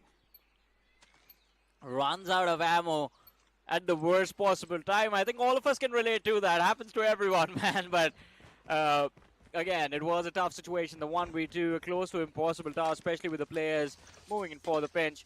But SLN, they need to do something about this. 5 AM, not slowing down even for a second. It seems like they are just going to run away with this win on Search and Destroy. Absolutely nothing SLN can do about this. That's what it seems like. What's happening to Abhi? He hasn't even gotten a single kill yet. Yeah, pretty much, Johnny, but here we go. SLN once again caught.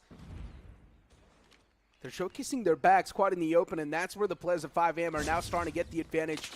Prime is there in the front, but SLN, once again, they start to get the strike in their hands, and this is exactly what the players of SLN need to. They just need to win the duels, and as long as they keep on winning the duels, they will be the one to come out on top. And Abhi with a massive table turner as he finds that two-piece in the end.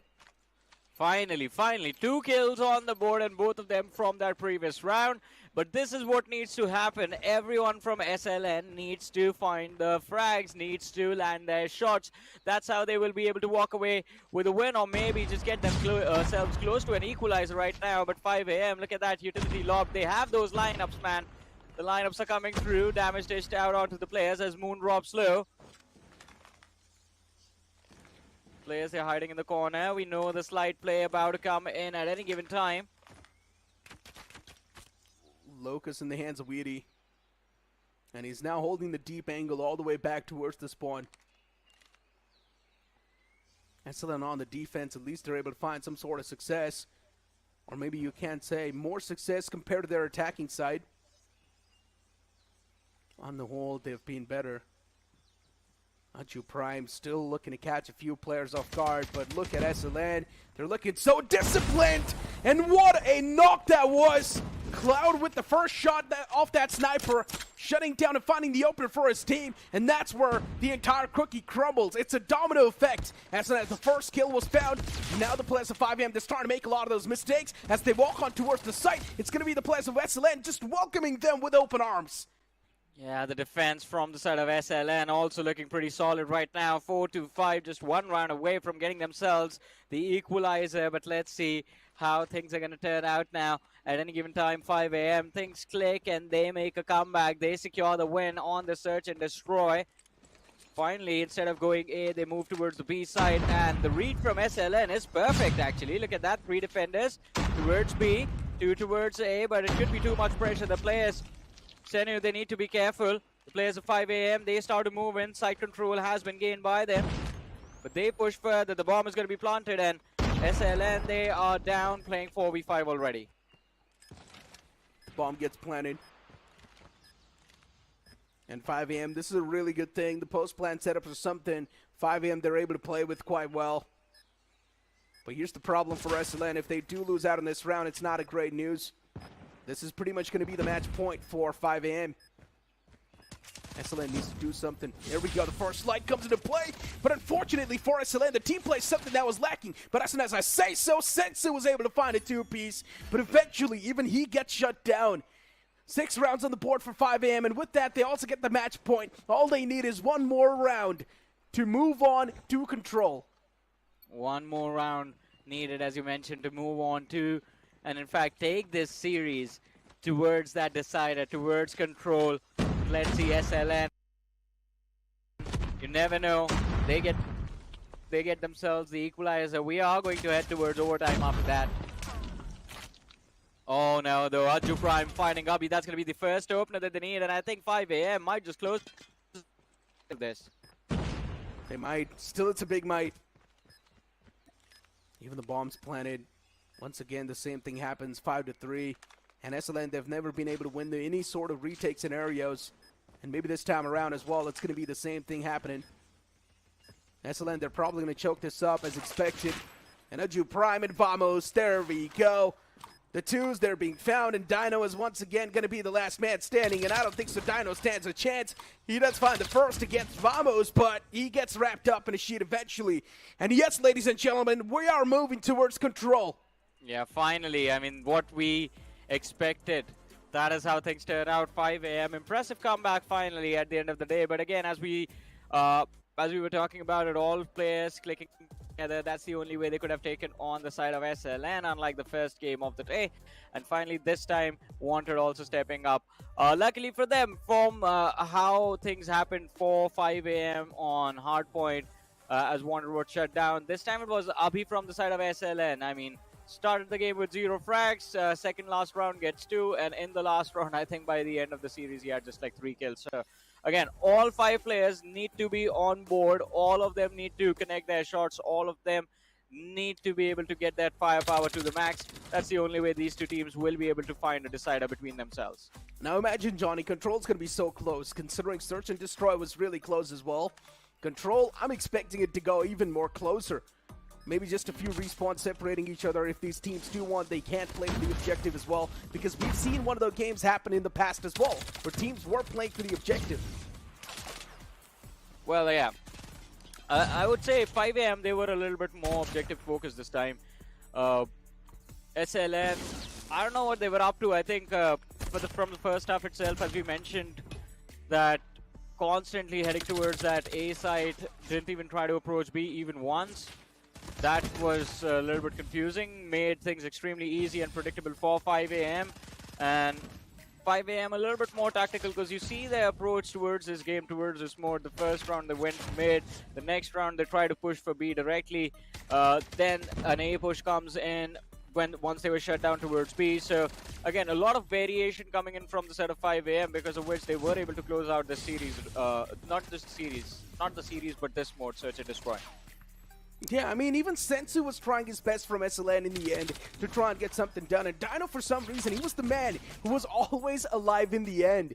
Especially if you see there's one man alive for SLN in the end, it is going to be Dino, no matter what. He has the most survival time. But as you move on towards the stats, of course, ZFXG from the side of 5 AM, he's got a lot of that job done. But Wanted with the most amount of kills, Wanted was always able to get so many lurks, so many flanks, and that's why he was able to rack up a lot of those kills with the Tundra. Yeah, again, I mean, Wanted, especially with that sniper, as you mentioned, I think the first round itself, we saw him get a 2-piece towards that A site, landing those pixel-perfect shots, denying the A entry towards the players of SLN, and that is what was needed from him. ZFXG on that shotgun was equally impressive, in fact, just completely denying access towards mid. And again, these two individuals, again, had to be there for their team right now, the redemption for what happened on towards Hardpoint. But hey, 1-1 on the overall leaderboard, and now we are heading towards control, and it's going to be an exciting map over there as well. So it's going to be interesting to see who actually walks away with the win. Now the odds are completely evened out between these two teams. Yeah, it's really tough to say who's going to be the one to come out on top. Maybe you can't say, considering Control is much more of a similar thing compared to Hardpoint. So maybe you can't say SLN can be someone who can have a little bit of that advantage. But looking at the way how 5AM played the previous game, it is still quite tough for us to say who's going to be the one to pretty much swallow this victory in this BO3. But here we go. As we move on towards Control, SLN and even their opponents, they're starting to feel the heat too much. They know there's a lot that's on the line, but Vamos is able to kick things off in quite a great note. As 5AM, for them, it's quite a great advantage. Even that one single kill is something that's going to put them on the board in much more of a better aspect. Yeah, I think 5AM after that win on Search and Destroy, they're going to be feeling very confident about themselves. And as you mentioned, every single kill that they get is going to be very important. Wanted, he has regained his form, lost form, ZFXG as well. But now look at this, SLN, they react quite nicely, 25 to 26. The advantage has been cut short, but 5AM, they are pushing for the objectives. They've gained 2/3 control of control point B, 1/3 of control point A secured. They are going for a bit more. In the meanwhile, SLN, they're just looking to farm those kills for themselves. And that's what they're exactly doing too, Johnny. 23 to 24. SLN look at him, able to get the pace back up, right? At least we are seeing a little bit of that comeback being established from the side of SLN. They're not letting go of the players of 5AM with the wind in their sails. They're constantly dragging them down with them. And even Vamos gets caught by Sensu. Every single kill that SLN gets is now going to be the confidence booster that they needed, that they lacked in the previous Search and Destroy. And as I mentioned, SLN, they might just have the upper edge, considering this game mode is a little bit similar to Hardpoint. They have the upper edge already, I believe, but again, as you mentioned, I mean, the map style looks similar, but there's a lot more verticality, a lot more hidden spots inside of this map. That is the thing that can cause a lot of trouble for these teams, but 17 to 15, SLN still with the upper hand now. And this is going to be interesting now. 5AM now finally starting to struggle. 17 to 13. The momentum in the favor of SLN. 5AM, they need those big multi-kills to make a comeback in this one. They can't really focus on fighting for control point A, because that is where they are getting baited, and that is where SLN is getting the advantage in this game. Yeah, Johnny, this is one of those maps that's got a lot of those close corners too, a lot of those alleyways, a lot of those lanes, and that's where maybe the shotguns can't be the one to come out on top, and that's why we're seeing so many SMGs and shotgun in play. Even Sensu was able to find a two-piece for himself, but Weedy eventually shuts down Sensu. But still, if you're talking about the trade potential, it's been much better from the side of SLN. Well, the trade potential is there from the side of SLN, but I think 5AM, their journey, at least in this first round, it is pretty much over. It's 8 to 5. 5 to 7, all right. As we said, multi-kills needed, and they get a few of them. 4 to 3, 4 to 6, just 2 respawn advantage, but the Sparrow comes out, and he needs to go big with this one. A lot of damage down onto the players. An equalizer needed. Do they find this one, though? That's going to be important. Arju Prime, he needs to go big, but he gets shut down, although they do gain the upper hand. 2 respawns, 1, 2, 3. A big 1v3 needed, and it's not going to happen. Somehow they managed to win the first round of control. This was an impressive comeback. What just went wrong over there? Yeah, SLN started things off with a disadvantage, and then SLN later on, they pulled off a comeback. And in the late game, it was 5AM who pulled off the comeback. What is exactly even going on the board, Johnny? At this point, it's just keep making me even more confused. SLN, for some reason, we think they might just be the one to come out on top, but then as you think so, it is 5AM to out of nowhere strike down the players of SLN and constantly get the kill flow in their hands. But looking at the kill feed so far, once again, it is quite balanced, 27 to 28. No one's got the big advantage that we speak of, but one thing is for sure, the investments are something that might just put a team on the edge. Well, let's see, though. Again, 5AM with the big advantage. Sensu from the side of SLN goes for the shutdown. And this time it's going to be the side of SLN who focus the objective. They are going for control point A. And they have the upper hand as well. Control point A captured by SLN. 5AM, they're going to be forced to play around B the whole time now. But SLN, they start to move in looking for those frags. One takedown, the trade comes in. Now it's going to be down to Arju Prime. He needs to find the frag, and he finds a 2K. Wemos finds a 2K, in fact, along with his teammate. 24 to 23, a slight edge for the players of 5AM. And they're going to look for the closer now. Oh, the Purifier in the hands of this man. And what am I watching? Weedy, he's got the control of the spawn as well, and he's constantly just burning the players down. No one was able to shut down Weedy, Johnny. What just happened on the screen? I was starstruck. I was astonished watching Weedy just go this far. And even the Predator Missile's able to find a two-piece of its own. Oh my god, Johnny, 5 AM. They're now starting to run away with a massive lead. Look at this, 22-12. SLN, they're way too far back, and this might just be 5 AM's game. Yeah, I think that is what just happened. Weedy just single-handedly turned it all around in the favor of his team. And again, that pop-off, it just swung the game completely in the favor of 5 AM, 8-19. A few seconds ago, it was very close. It was about 24-21, but now just one-sided, 8-19. And they're still not looking to stop. Somehow SLN get a few extra kills for themselves as Sensu and Abi go big, but Aju Prime with the shutdown can change everything. 7 respawns remaining. And at this point, 5 AM, they don't care about the control point. All they just want to do is just find the players of SLN and kill them off. Yeah, but here's the thing, Johnny. SLN, they're investing everything they've got. They've already invested quite heavy inside of this round itself, considering SLN, they know there's a big disadvantage they're cooking up with. 3-11, 5 AM, they've already got too much of a bigger lead, and at this point in time, we know it's next to impossible to get anything done. The man's already squeezed up so deep on the point. He wanted to stop the flow, but unfortunately, he gets stopped himself. And yes, even Moon on the point itself, he's getting a lot done. But there we go, 5 AM, still 7-1, just one last man standing. It's going to be Cloud. He's still not getting shut down. What is exactly happening? It's getting so confusing. Johnny, this was so stressful to watch. Yeah, they got so close to winning, man. They were so close to closing out that hard point. 3 players standing inside of that control point. And yet, one by one, the players of 5 AM just kept pouring in.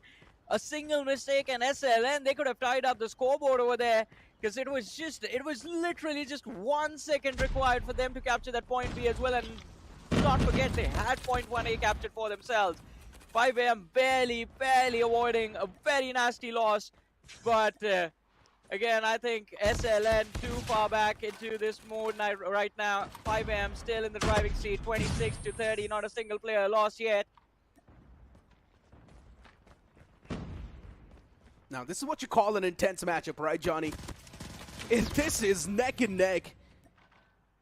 Sometimes you see SLN pop off, sometimes you see 5 AM pop off, and it's really tough to say who will be the one to squeeze it away in the end. Yes, it is still a one-sided storyline inside of Control. 5 AM, they've still gotten these 2 rounds in their hands, but these 2 rounds were way too up close. So maybe we can still see a big upset being pulled from the side of Team SLN. Anything can happen anytime. 24-26 on the board, SLN with a little bit of that disadvantage, but as I say so, here comes the equalizer, Johnny. 23-24. Well, the equalizer is there, but 22-23. Finds one frag, wanted shut down. But 5 AM still with the advantage inside of this game. What? Wasn't even looking in the right direction. Wemos gets shut down. Weedy picked off as well. All of a sudden, the players of 5 AM, they get complacent. Yeah, it feels like, Johnny, the players are not really known to this map. That's what it feels like. They're really not checking the corners. They're really not checking the back lines as well. Everyone's just walking out in the open like that. Angles are being left unchecked, and that's now starting to be a big sign of concern. And once again, the same thing happens. Ubby was holding that off angle, and he catches the opponent off guard too. But look at Dino with the Purifier in his hands. He burns both of them alive, and SLN with that, they once again find the advantage inside of this thing. And they've already went with all the heavy investments they could have went with. And this is where SLN, they've burned through everything crucial and valuable they had. And that's why SLN, now they've found the lead that they wanted to desperately. Even Moon is able to pop off in quite the decent margin. But 5 AM, they're not that far back. They can still put things back in the court. A 6 respawns lead is something that the players of SLN has. Well, let's see though. They have the advantage to work with. But 5 AM, they are looking to capture the objective now. And again, I think 5 AM does not really matter if they lose this round. Oh my god, they still have the upper hand in the series, 15-7. Abi goes big with that Predator missile. And 5 AM, the beating just gets worse for this round. It's still going to be 2-1. 5 AM, all they have to do is win the next one, and the series is going to be theirs. Oh, Johnny, here comes the push from the side of 5AM. This is going to be the final dash. But SLN, they've got such a good defense on the point itself. And 5AM, they realize not a lot of time left on the board. And there we go. The points being captured by SLN as they play for the objective. And I told you, Johnny, yes, 5AM did get those 2 back-to-back rounds. But still, with how those rounds were, it was still way too close. It's really tough to say who might just be the one to snatch away this control. Well, let's see, though. This could be it for 5AM though. All of them moving together. SLN, they move in for the control point A at 5AM. On the other side, get free range over B. So they are going to get that control point in their favor, but side of... Oh no, they just shoot past it. They just want to try and pinch onto the players of SLN. Could be a big mistake, but SLN still reigning over A. Playing for objective rather than getting forced into a fight. A very close game between these two sides. Wemos finds a frag. VD shut down though. 25 to 24 in terms of those respawns. Still very close, but objective in the favor of SLN. Oh, look at the kill feed too, Johnny. It's much more back and forth this time around as well, 24 to 23. And look at the amount of angles that are being held. Weedy, how is that even possible? The man slides inside of that room, shuts down the man who was holding the close angle, and instantly backs away as well. But he eventually does get caught, so that's a whole different thing. Still, the trade potential has been looking much more better from both these teams now on this round of control. And look at 5AM. They're now starting to run away with the lead. They've gotten a few kills back-to-back, and that's really putting them on the board with the advantage. They have the upper hand now, the players from 5AM. And they got to hold on to this advantage to try and close out this matchup. Moving forward, Moon has the Fennec, Abhi and Cloud. They do manage to try and get things a little bit closer. The long distance spray from Abhi does not connect. Wemos is going to try and find a trade. Realizing the man might be on reload, the slide comes in and Wemos, 3 kills secured. Looking for the 4th, the shutdown comes in. But Cloud, he's going to try and find the equalizer for his team. Here he is, wanted. This is a lot of damage. Wemos, though, with the Predator missile. Another 3K comes in. And now 5AM, 6 respawn advantage. This is going to be the closer for sure. Yeah, make this 5, Johnny. Hold on still. If SLN plays this with their senses on point, anything can happen. But Vamos, he finds another one with that hunter-killer drone, so that even that's going to be quite the crucial one. At this point in time, every single kill that you get is going to be counted and has a lot of value. Equalizer pulled out for Moon, but Moon is not going to be able to stay alive for too long. And here comes the heavy investments that we speak of. The operator skills are not going to be pulled out by the boys. You talk about the points as well. This time it's being situated and taken by the players of SLN. They're going for the control. Purifier in the hands of Dino is just waiting for the players to pop up. And Dino is just waiting for the right moment as well. He does not really have a lot of that time left on the Purifier anymore. He did try to burn the man to death, but not enough. And that's where he gets taken down himself. And now it's 1-8, Johnny. We pretty much know it's going to be the victor. It is going to be the players of 5AM shutting down SLN and eliminating them from this tournament. Yeah, SLN, I mean, tough luck, but 5AM brilliantly done, and I think based on how they played out in their series in the upper bracket as well, this is what we expected. Taking them all the way towards control, though, was very intense as well, but again, 5AM brilliantly done, and all because of one man, Vemos. Vemos played so well in this last round in particular. There was one slip up in the round prior from the side of 5AM where they could have just lost because of the objective, but they were able to clinch out that win as well. But then again, I mean, Vemos, such a brilliant performance. I believe 34 kills secured all by himself, all alone inside of this game. But I'm not going to lie, that was one of the most intense search and destroys in control that we've seen so far, right? Even the search and destroy wanted was able to pop off on equal margins, and then you move on towards the entire control area. Once again, 5AM was doing much more better over there too. 5AM getting those first 2 rounds back-to-back, but those 2 rounds weren't easy. They were still way too close, and that's why I was constantly saying it's still really tough to say who's going to be the one to snatch the entire series away. No, see, they felt close, but again, it was all about those individual performances and the setups that were made for those control points. The one point where 5AM just almost could have slipped up was that one time where SLN just played for the control point, got a almost got beat. It was down to a split second. Again, they had the advantage in terms of those respawns, but it still is a game about objective. But at the end of the day, it doesn't matter. 5 a.m. They still get to move forward to the challenge season. So who cares what mistakes were made before? Indeed, Johnny. I mean, Aju Prime, Vamos, these guys were on fire. Especially Vamos, Johnny. Vamos was the man who was able to pull off some crazy plays. And how can you forget VD's play as well with that Purifier, right? On the spawn itself, just burning down the players as soon as they spawn back up. Weedy, this man was going crazy on that one single point. And that one single play just got them the entire round as well. Yeah, I mean, Weedy was very impressive, and even in the first mode, I think it was Hardpoint where Weedy was the man from the side of 5 a.m. who did quite well for his team. Wanted, again, this time doing decent job for his team, but Vamos was the big playmaker. Started off slow, but towards the end, in the crucial moments where it did really matter, Vamos was the man who was the difference maker, and especially in that last round. First, the 3K with the Purifier, and then the Predator missile coming in. That was a big play coming in from Vamos, taking off 6 respawns away in an instant. Imagine one player doing that big. Look at the amount of kills that were just being scattered on the hardpoint itself. Not exactly on the hardpoint, but on the objective. That's what I'm speaking of, right? And in general, a lot of these players wanting to go for the control as well. And sometimes you also saw the players of SLN wanting to deny that control. But as we move on towards the match stats, SLN appeased the one to lead the pack with 24 kills, but Vamos with 34. And this is what I'm saying, Vamos was popping off. Yeah, Vamos popped off quite nicely. Again, that last round, very impressive. I think at one point he held off 3 players all alone and denied the control point access just single-handedly. And from the side of SLN, I think a lot was expected from Sensu with how he was playing on Hardpoint and how he played on Search and Destroy. But unfortunately, the performance, I think it just kept getting down and down. And towards the end, it just completely vanished. But again, tough loss for SLN. Their journey in the Snapdragon Pro Series now comes.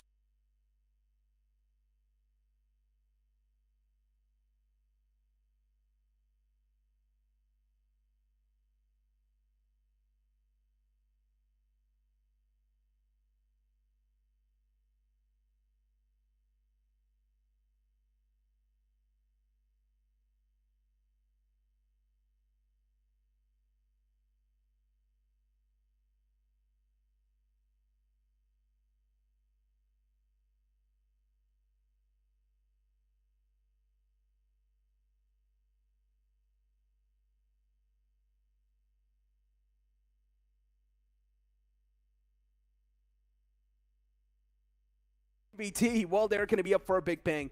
Oh, I hope so. I mean, NVT also, quite unfortunate for NVT, by the way. They had to face the toughest opponent inside of the entire tournament in the upper bracket. So, again, going into the series against Strike, they have an opportunity to redeem themselves. And Strike, as you said, if they are anywhere close to their form yesterday, then, oh boy, NVT, they're going to be scared and shaking already. But generally speaking, though, Johnny, NVT as well, they're one of those teams that moved in from the upper bracket, so you can't take that away from them. And so far, it's the team from the upper brackets who've been able to dominate. Galaxia 5 at the start, now 5am as well is able to win the series, and now NVT, they're facing off against a team that moved in from the lower brackets itself.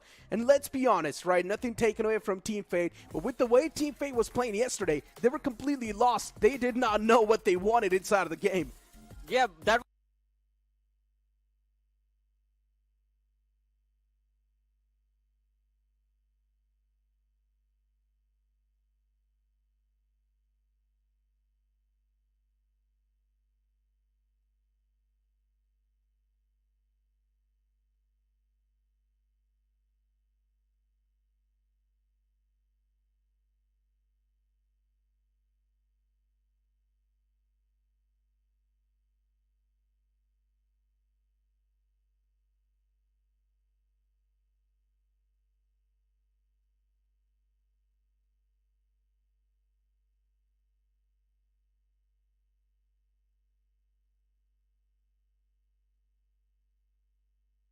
Snapdragon Elite Gaming, Monster Energy, and DHL.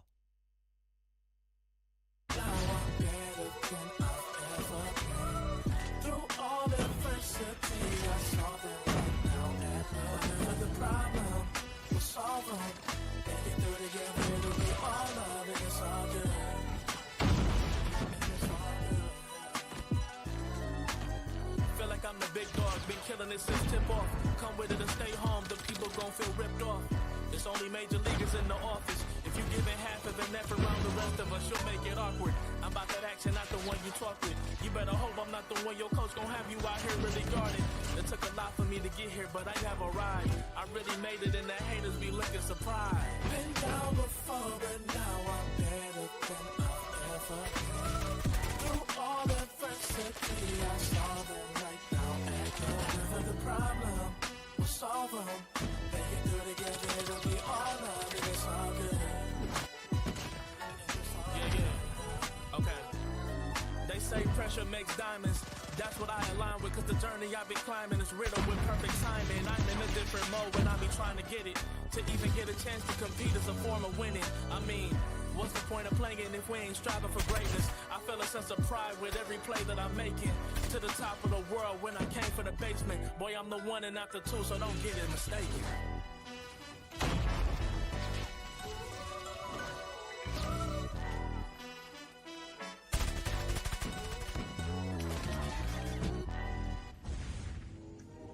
Waited all night for me to come back. Why'd you think that it's not?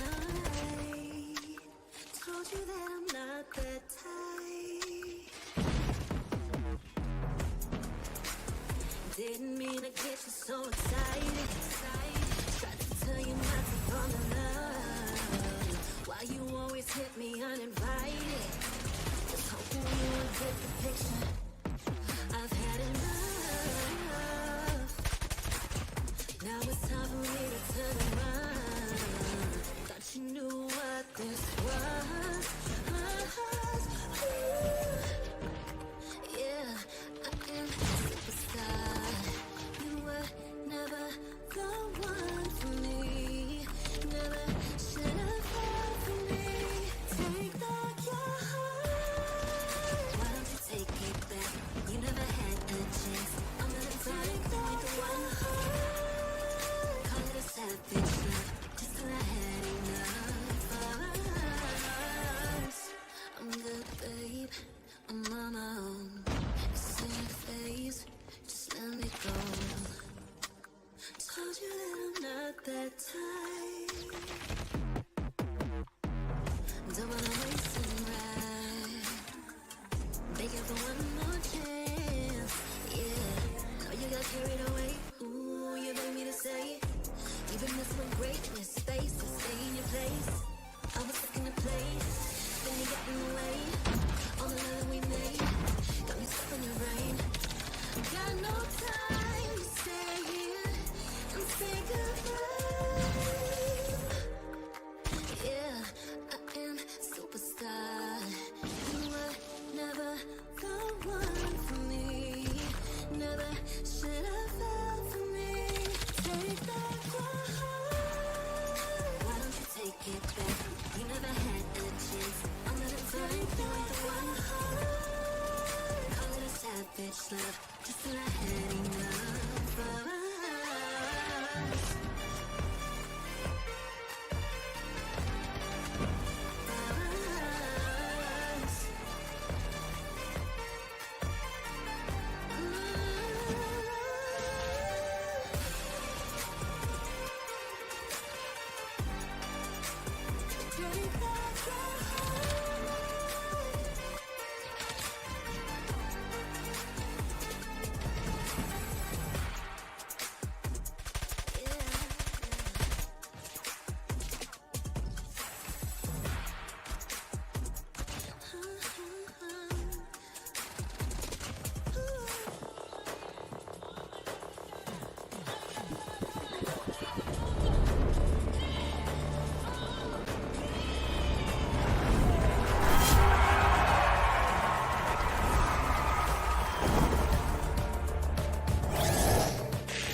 players are ready.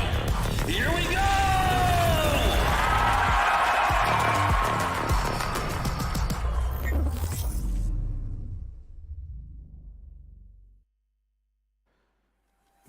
Welcome back after that short break, and you're now watching Snapdragon Pro Series Open Finals Day 3. The last BO3 series off the day is going to be on the way, NVT versus Team Strike, Johnny. And as we know, for Team Strike, if they play the same way they played yesterday, maybe they would have a chance to win. But NVT, you can't really take one fact away from them, and that is that they have qualified from the upper brackets. Unfortunately, they faced off against one of the best teams that this entire region had to offer, and that's why they crumbled down to the lower brackets. Yeah, quite an unfortunate loss for NVT at that time. But then again, I mean, it was a tough series for them from the start. Yet they are here. There is opportunity for them to strike back, secure a win, and move forward. Still opportunity there to secure a spot in the challenge season. One last slot remaining. And again, I think let's start off with talking about their competitors, Team Strike. Strike played very well for themselves yesterday, and now we'll have to see if this team can win today as well and move forward. For Strike, consistency is something that's going to be tested today, and even their mental fortitude will be tested to the maximum level. Levi, Vibe, Lament, and even Nat, and we've also seen Rain yesterday perform. For Team Strike, every single player was doing quite great, especially against Team Fate. But speaking of Team Fate too, they were looking quite lost in yesterday's matchup, and today that's not going to be the case with the players of NVT. That is true, and again, I mean, we are yet to see and yet to witness what actually happens in this upcoming series, but then again, I mean, opportunity is still there as we talked about it, right? NVT, again, as we said, that loss to Anthem was such a tough one, especially with the changes that have been made in Anthem, just made them stronger, and we are expecting Anthem to be able to make it all the way. I mean, I'm expecting them to go towards the semifinals, but let's see how things turn out. On the other side, NVT, I think that would have been a good practice game for them. They would have been able to figure out what requirements are needed. And talking about NVT, here we have it, the roster: Anonymous, Fury, Vortex, Kevlar, and Culture. And Fury definitely a key player for NVT. Even Kevlar, man, you cannot really forget this man Snipes too, right? Yes, even though NVT, they were absolutely dominated in the first matchup that we saw them play, but still Kevlar had some poppy moments as well with that sniper. So for NVT, one thing is for sure, for some reason, man, my heart's really going with NVT this time around. I generally think, I've got a gut feeling, NVT, they might just stomp the players of Team Strike. Again, as you said, I mean, you said before, right before we went on to the break, today the matches so far, it's the teams from the upper bracket that have just won and moved forward. And now, again, I think we can expect the same thing to happen. But let's see. I mean, Strike is not going to be an easy team to beat. That is for sure. And again, I think they might just take this all the way towards control. But let's see what are the maps that are going to be played between these two teams. Starting off on Hardpoint, we have to look at the map, Vito, see what Hardpoint map is going to be picked up, what map is going to be picked for Search and Destroy, and then for Control as well. What are your expectations? I'm expecting to see Summit again, to be honest. I would love to see something new on the board. And yes, Apocalypse is going to be the pick. And we're also going to move on towards Kurahana Metropolis. Well, Johnny, I'm not going to lie. We are going to be up for a show, at least in the first two matches, because Control is once again quite the classic raid. It's nothing really changing. But yeah, raid is going to be the classic map for the Decider. But as we know, the first two matches, there's something that's going to hold a lot of that suspense. Apocalypse, we have seen this map being played in the past. It was 5am versus Panda Express, where 5am, they were the one to shut down Panda Express on this map. But let's see. Maybe Team Strike can actually have the upper edge. Yeah, but I think they already do, looking at that Vito, because Strike played very well. I think Apocalypse was the map they played yesterday as well, and they did very well for themselves on Apocalypse. And Konohara District, that map for Search and Destroy. Anthem, they handed NVT a beatdown on that same map, so we know NVT is not comfortable on it. But here it comes, Hardpoint, it begins, and right off the bat, a close fight between the two sides. Ooh, Johnny.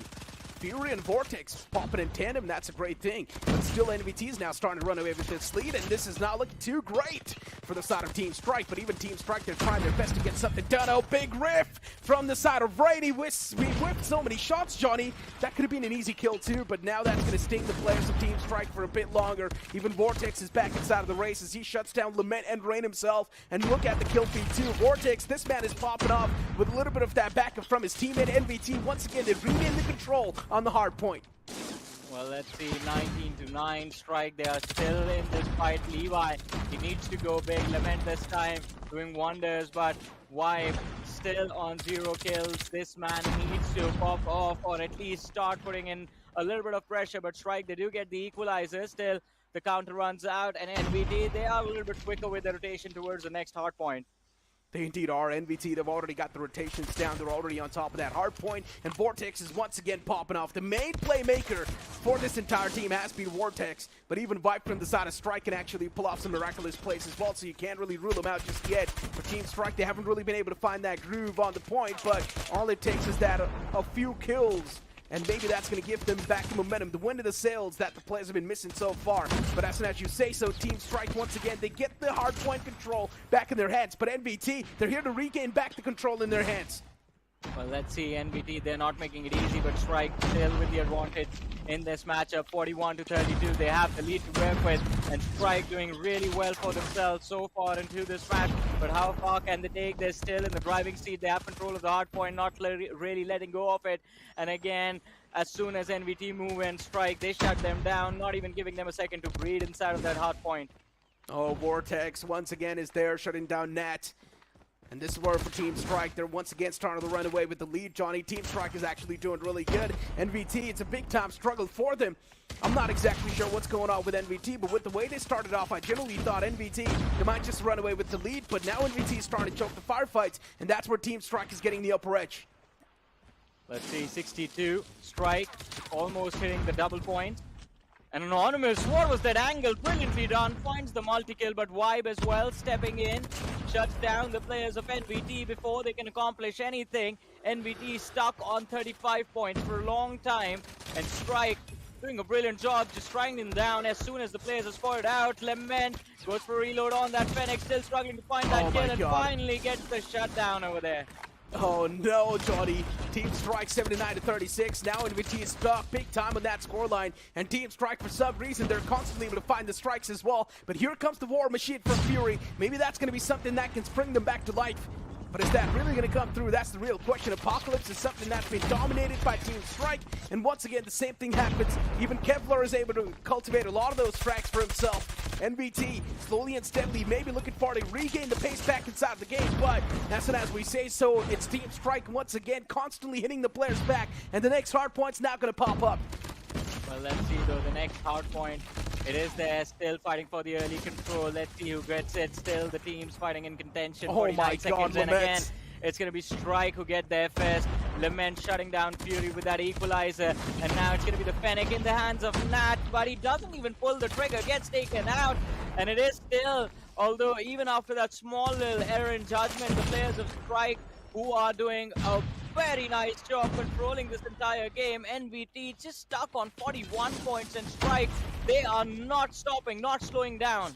Strike, it feels like they've got much more of a better map advantage, and they've got much more of a better map awareness compared to the players of NVT. While NVT, they just do not really know how to counter the players of Team Strike on this map. While Team Strike, they know exactly what NVT is trying to cook up with, and that's why Team Strike is able to have much more of better precautions and better read compared to NVT. And look at this as well. Anonymous is all the way in the back lines. He was constantly going for the shots too, and eventually it's Team Strike to once again find the kills on the board. They're constantly getting these multi-kills after multi-kills, while NVT, all they can do is try their best to play the aggressive role and crack through the defense of Team Strike. Let's see though. Oh, that Annihilator. Rain needs to go big with this one. Finds one, Vortex picked off, but that's one kill. It's not going to be enough. 132-54. Finally, sound movement on the board, on the scoreboard from the players of NVT. They have 37 seconds, and if they can manage to hold on to this hard point for the next 30 seconds as well, it's going to be big. A small little comeback initiated from the side of NVT, but the players from Strike, they instantly throw up and look for the shutdown, and they find it as well. A small little reset, but NVT Strike again without even wasting a single second, and Strike finally starting to struggle in this game. Johnny, here's the problem, right? Team Strike, they've still got a humongous lead compared to NVT. And NVT, for them, the room for error now is pretty much next to none. They cannot afford to let go of any hard points anymore. NVT, they constantly need to keep on striking the players of Team Strike. They need to keep on getting the kills advantage too on the board. That's the only way they can play the defense pretty well if they do get the hard point control. But if they're just not able to establish the hard point control, that's where Team Strike is constantly running away with the lead too. And you can see as well, even on the next hard point, Team Strike is already ready. They're already going for the attack. Well, let's see. They are getting a little aggressive, over eager. But NVT, they have control of this hard point, 81. And Strike getting Strike down. Kevlar, impressive 2K coming in. But now the claw is out for Anonymous as well. Doesn't really get an opportunity to use it. The War Machine from Fury. Just that passive pressure denying the entry to the players of Team Strike. Strike stuck on 138 for a long time. Finally, a single second on that hard point and they get taken out. NVT doing a brilliant job. This comeback is absolutely phenomenal. Anonymous with that 2 pieces, ball on the board. NVT, hold on, there's a big chance they might just pull off a big comeback here. They might just pull off a big upset and shock all of us by taking down Team Strike on the hard point. But still, Team Strike, the main problem is they've got too much of a bigger lead, and once again they get another hard point in their hands. But as soon as I say so, it's been snatched away by NVT once again. I love this back and forth nature because that's just making the game even more intense. And if you talk about Rain as well on the point, he did try his best to get something done, but unfortunately Rain was only able to get that one single kill. You're trying to look at the kill board as well. It's just so much back and forth, Johnny. It's tough to say anything. It's very back and forth, but let's see. 149 to 116. Finally, Team Strike once again. They strike back 151 to 117. And NVT now they are starting to struggle to move in the rotations from the players of Team Strike. A little bit better, a little bit cleaner, and Strike, the one man behind enemy lines. Fury needs to go big. He finds one. Vortex helps him out, but instant shutdown comes in from the players of Team Strike, and NVT, they regain control with 25 seconds left on the board. This could be where they find themselves close to the equalizer, but is this going to be enough now? Strike, this is their opportunity. They need to pull out those score streaks, need to pull out those Fury operator skills and go ham, but it's not really working out. Fury and Vortex, look at how amazing these two players are. Kevlar sitting on 25 kills. You have Vortex on 26. Culture as well going big with 26 kills on the board. Fury is holding that same angle for such a long time, but eventually he gets taken down. And here comes Team Strike once again. With vengeance in their mind, they do want to find that redemption angle. But unfortunately for Team Strike, already the comeback that we talked about from NVT, it's been established. 144 to 168. Team Strike is not able to find any sort of value anymore. And even the Sparrows, the operator skills, they're starting to find a lot of that comeback potential for the side of Team NVT. 150 to 168. NVT, they're now starting to run away with the hard point control as well, Johnny. Look at the kill feed. It's NVT all across the way. And inside of the kill feed too, NVT, it feels like they're making sure that Team Strike is going to be proven unparalleled. This comeback that NVT pulled off, it's going to fiddle with the mindsets of the players of Team Strike. Oh, of course, and I think the morale is definitely shaking already. You can see it with how they are playing as well. One by one, moving in, one by one, getting taken out. Now finally some control inside of this hard point, but they still need those multi-kills. And the players start to move in. A little bit of confusion over there. 177 to 159. NVT, they react quite nicely. And a little bit of a comeback once again. The difference getting smaller and smaller by the second. And NVT, they rotate towards the next hard point before the players of Strike move in. This is the edge that NVT wanted. Still 4 seconds before the hard point gets activated though. They need to stay inside and fight for the control and stay alive for as long as possible. Yeah, Johnny, I'm especially looking at the point itself. Once again, Team Strike is getting the point back in their hands. At least they're having the points flow once again. 186 to 169. And Team NVT, as soon as I say so, well, they snatch it back away from Team Strike. And Team NVT, they've now gotten 172 points on the board, and they've also got the points flow back in the game. This hard point control is something that NVT needed desperately to try and equalize the scoreboard, and that's what they've exactly gone as well for Team Strike. They need to try and stop the players of Team NVT, but no, it's going to be the answer because NVT is just farming Team Strike. Well, let's see, the farm is good, but still Strike with the upper hand. The difference might have gotten smaller, but Strike, they still lead the charge, and as long as they walk away with the win, that's all they are hoping for. Vortex, he's trying his best to shut down the players of Team Strike, but look at this, 6 second extra given towards them for the next hard point, but NVT, they move on to the next point first, and now Strike might be in trouble. They are stuck in a corner. Anonymous has been left behind to keep them in check. He needed to find one, but he instantly gets taken down, and this could be the opportunity for Strike to strike. Levi moves in, finds two, finds the third. Lament as well, shutting down Kevlar, and Strike, they need to get that last man, but they're struggling to move in, and this choke point, it's going to be the end. NVT, is this the comeback they were hoping for? Can they get the equalizer right now? Yes, it is, Johnny. NVT is running away with the control, and Team Strike is not able to find any sort of reply. This hard point is pretty much being controlled single-handedly and dominated by NVT. 211 to 203, and constantly the points flow is there in the hands of NVT. And so one thing is for sure, the comeback is already done. They've still got a lot of this time on the clock, but as soon as I say so, it's Team Strike once again snatching the hard point away from NVT. Team Strike do want to maintain this constant lead, but NVT, they're not that far back as well. NVT is putting up a tough fight. They've already established the comeback that was lacking, and here we go. Once again, they snatch the control away. This is where the equalizer hits the deck, and NVT, they run away with a bit of that lead. Well, 217 for the first time. NVT in the driving seat of this game. And there's no way, I believe, Strike will be able to regain control. Vortex spotted out, the Annihilator clicks, and Rain finds an important frag for his team, but yet more players remain. Kevlar running back inside the corner, finally gets taken out, and Strike, they have the advantage for this control point. 40 more seconds, they can close out this game right here, right now. But they're gonna need a big play. The Purifier, it purifies the entirety of that hard point, not for a single second. Strike, we're panicking there, but NVT now, it is their opportunity. The claw in the hands of Anonymous can go big. He finds one, but the smoke denies Vision, and Strike, they utilize the confusion to shut down that score streak, that operator skill over there. And now the Fennec, oh, Nazi, so lucky to survive from that point. Johnny, Team Strike is starting to run away with the lead, and this hard point, NVT needs to do something. This is still way too close. NVT, they stand a big chance to come out on top, but Team Strike, hold on, look at Nats. This man is constantly shutting down so many players. He's not being taken down for such a long time, but Kevlar eventually replies back with that equalizer. He's still invested quite big. Everyone's waiting for the next hard point control. NVT, they've got no room for error now. One single mistake, and NVT can instantly lose this hard point. They have worked so hard to pull off the comeback, and here we go. The next hard point pops up, and this is going to give the points flow back in the hands of NVT. 242, 243. This is going to be the equalizer they were looking for, and Team Strike is now once again stepping their foot on the hard point, but they fail to get the control in their hands, and NVT, they take the lead, and they also win this hard point. This is quite big. NVT, they snatched away this hard point from Team Strike. We all thought that Team Strike might just be the one to win it, but NVT in the final few moments, they snatch it away. This is a daylight robbery. Oh man, yes, it was daytime robbery indeed, and what a big play coming in, especially for that last hard point. Strike extremely slow on rotation, and again they just move in one by one, giving the players of NVT advantage in those fights, and NVT, they grab onto that advantage with both their arms open wide. This was a throw from the side of Strike, I'm not going to lie. They were doing so well for themselves, but in the end, even with the upper hand, even with the advantage, so close to winning it all, and yet just absolutely threw the game.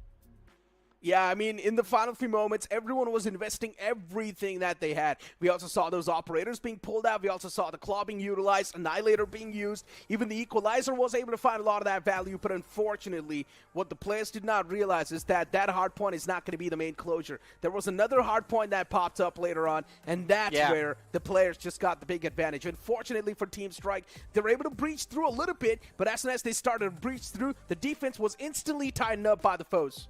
They didn't even get to beach through, by the way. By the time they got there, NVT already had the hard point in lockdown, and they were securing those points, getting close. They were at, I believe, 235, 236 by the time the players of Strike decided to move in, and by then, all 5 players from NVT were already standing there. And then there were 2 players moving from the left, 3 from the right. First, those 2 men went down, and the last 3 players could not do anything. Strike, again, no opportunity for a comeback towards the end. They should have closed out this game while they still had a chance on that second last hard point. Yeah, Johnny, generally speaking, I think so now NVT, they might just have the bigger edge, even on the map of Search and Destroy, because NVT, they seem much more tactical over here as well. Off the rip, yes, it was the big time advantage in the hands of Team Strike, but then later on, with the way the advantage was taken away, in such a methodical and a clinical approach, looking at the team synergy and the team communication that NVT had, that was quite nice. The adaptation on the fly that was being made from the side of NVT. Now, that's something that, in my opinion, is going to keep the players of NVT on the edge, and maybe they might just be the one to take down Team Strike in a 2-0 fashion. Yeah, they have a little bit of experience on Korohana Metropolis as well, especially playing against a team like Anthem. So let's see how NVT utilize that experience, that previous loss of theirs, learning from their mistake, and hopefully making a comeback and securing a quick 2-0 against the players of Strike. Still, Strike also played well, nothing taken away. Individually, the players were doing very well for themselves. Levi doing exceptionally well, securing 40+ kills for his team, and Rain as well. Lament doing very well. Vibe as well in his best form. So again, Strike, they are there. They just need a little bit more focus on the objectives to secure the win. But let's see how things are going to turn out. Search and destroy, all about tactics, and if NVT show up with better tactics, they can secure the win.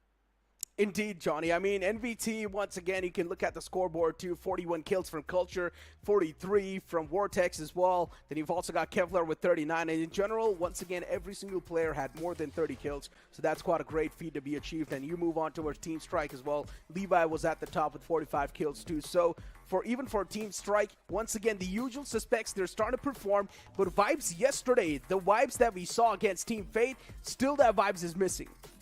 Yeah, I mean, it is missing indeed. And again, it is going to be interesting to see how things turn out. But Vibe, I mean, I have to say, he did quite decent inside of his first match.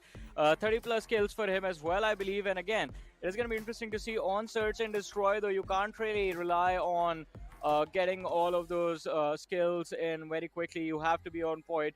And again, no respawns available, so you have to keep the pressure on. The team needs to play together. Exactly, Johnny. Search and Destroy is much more of a team game, so you cannot really go for the solo plays over here unless you find yourself on the lucky side of things and you find a beautiful flank against your foes. But here we go, ladies and gentlemen. Search and Destroy is going to be on the way as we step our foot in Kurahana Metropolis.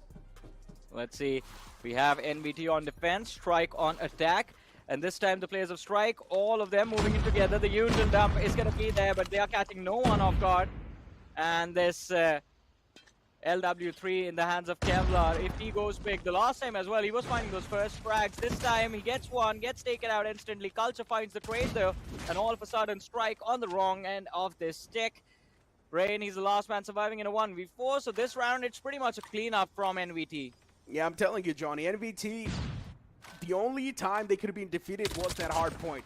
And if Hardpoint was taken in the hands of Team Strike, one thing was for sure, Kurahana Metropolis is tough to win against NVT. So Team Strike, even if they would have lost out in this Kurahana Metropolis, they would have still had a big chance to win on Control. But now that NVT, they won the first Hardpoint itself, yeah, I'm really starting to look at the series as a 2-0. You can't always expect an upset, that's the thing, and that's going to be a big problem for the players of Team Strike as well. But look at this, Fury finding the opener for his team. And Culture with the second, and it's a big advantage for NVT as soon as the round begins. It's like Strike does not even know the map properly. And NVT is just able to find the players in some of the off angles, and Strike is just walking in blindfolded. Strike does not even know what angles to check, what angles they can get shot from, and that's where the players of NVT is having a big advantage. Look at the amount of corners that are being held as well. We had a conversation about this map yesterday too, right? It's much more of a boxy map. There's so many alleys, there's so many lanes that you need to go through. So many up close and personal and those tight angles too. And some of these long angles, that's where the snipers are usually posted. So yeah, it's best of both worlds. Oh, 2 versus 3 now. 3 versus 3, my apologies, but Culture, he finds a big frag for his team. Mid-animation, shot on the feet. Yep, big mess up, big blunder. And Culture still survives. What is that, Levi? Yeah. Against 2 players, Vortex has taken a lot of damage, but he's still standing, gets up and finds the frag as well. NVT leading the charge 2-0. Yep, NVT now just stomping through the opponents. A big lead in Search and Destroy. And this is something that I expected. These first 2 rounds on the board, that means NVT now, they've got the win in the sails big time. To snatch it away for Team Strike, it has to be a stomp now. They cannot just win a round barely and then hope to get the momentum back in their hands, because that's not going to happen. But hold on, still maybe there's a possibility. 1-to-1 trade, but as soon as I say so, NVT, they're able to find the trade potential even better. And there you go, it's now 1-on-4. What just happened, Johnny? I blinked my eyes and I missed all the action. Well, blink it and you miss it, Necro. That's how quick that round was. 4 versus 1. Vibe alone with that LW3. Oh. Catches Kevlar completely off guard. Fury, though, no. I mean, point blank AR against the Sniper, you know, as soon as you scope in, you are going to get taken out, unfortunately. 3-0. NVT looks like they're going to head off with a clean win. Yeah. If it is going to be 7-0, then indeed that's quite a stark statement made from the lower brackets. But still, you can't really overshadow the fact that the apocalypse that was way too close, Johnny. Yeah, it was. Yeah, and Search and Destroy, NVT is starting to showcase a lot of those signs of life. And there we go, Vortex. And even backed up with Kevlar. This is now an impenetrable wall that the players can't just walk through. And the round's already concluded. Johnny, what are these holds that we're seeing from the side of NVT and Team Strike? They're just walking in blindly. Man, where was this on day one, NVT? What is going on? Playing so well today. And again, now they look scary. Now it looks like they're prepared for the challenge season. Oh, look at this, how quickly they shut down the players of Team Strike again. Vibes, he's going to get shut down by Kevlar. On towards the B side, the access denied. Okay. Kevlar finding one more. Fury is going to be traded out, but it's a little too late. The advantage already in the favor of NVT. He got shot so hard that he just blew outside of the map. Man, he just backflipped out of that area. Oh boy. Yeah, Vortex. There we go. NVT's constantly able to find the capitalizers. And that's really putting the players of Team Strike in a big state of discomfort. Strike just can't do anything to try and get the pace back in their hands. No matter what they try to do, in one round they spread themselves out. It did not work out. In one round they all pushed together. Even that did not work out. And now this time around, they had a little bit of that split on both the sides. And even this did not work out. So NVT is just proving the opponents unparalleled. It's too much pressure, and Kevlar is just proving like a big wall that's standing in front of them on towards that B side. That's the first challenge for them to overcome, and they're struggling over there itself.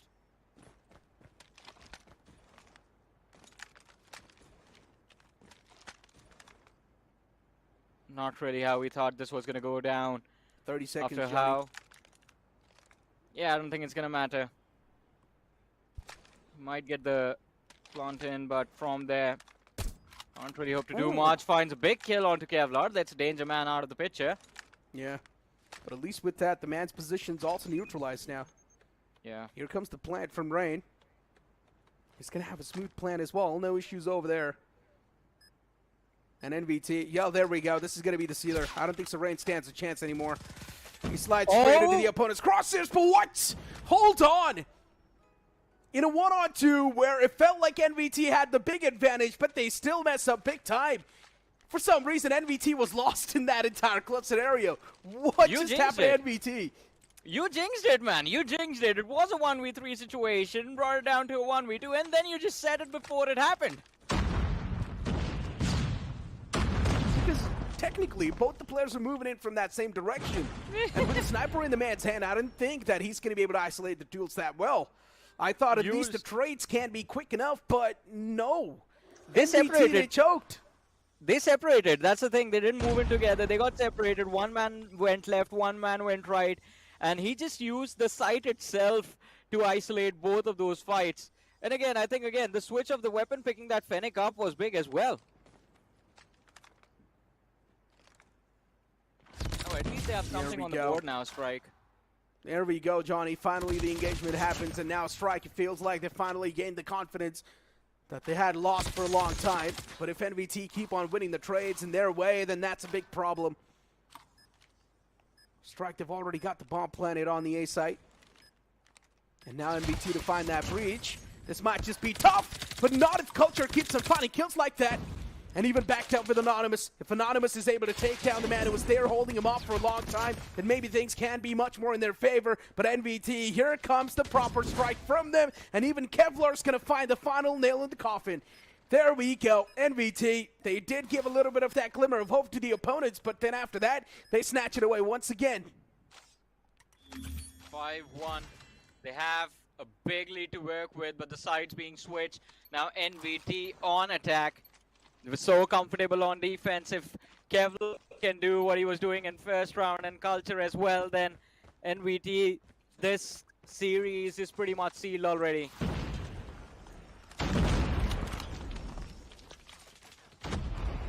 Five to 1, Johnny. stark difference in the scoreline. Once again, you talk about the team communication. It's much more better synergies on point for the NVT. The pushes, they've been looking pretty nice and well coordinated. And there you go. A little bit of that angle is all you need. And this is what I'm talking about. NVT, they've just got much more of a better map knowledge compared to the players of Team Strike. The man did not even know that there's an angle from that area. Oh, Levi catches one man off guard. Strike. They bring it down to 2v1 in their favor. But Culture equalize again. Levi shut down. It's between him and Vibe, and he gets spurred out. Culture picked off. There it is. Strike the second round on the board with the defuse. Beautifully done. On the attack, teams are not able to perform, Johnny. Strike on the attack choked. NVT on the attack choked the first round. But let's see. It's just the first round, maybe. NVT was trying to understand how Team Strike is going to be playing. NVT, the first opener needs to be found. As soon as NVT finds the first advantage in the kills, that's where NVT can start to be a little bit more confident, and they can go for the poppy plays that they're known for. And here we go. Vortex is well on the site. He's going to be able to find a lot of that value for his team. Even Rain is there on the side trying to find the equalizer as well, but Rain is able to get so much done. Rain's taken down low, so that's an important factor as well. But Team Strike, hold on. It was such a quick round in the favor of Team Strike. They're starting to gain the pace back in the round. Returning the favor, man. Returning the favor for that first half to the players of NVT, and Strike now striking back. It's again turning out to be a very close series between these two teams. Let's see. Strike can they get one more? NVT, a lot of utility investment towards mid, and they find absolutely nothing. Strike invested nothing in mid, but now finally moving towards B. But Strike, they have a read, and NVT, they need to be careful. But no, they just run into a meat grinder. Oh my God, Rain and Nats. The players from Strike, they just strike down the players of NVT, and all of a sudden, Kevlar is going to be the last man left. Rain and Nats, these two guys are absolutely devastating on the site. A 1-on-3, Johnny. Do you think the execution is possible?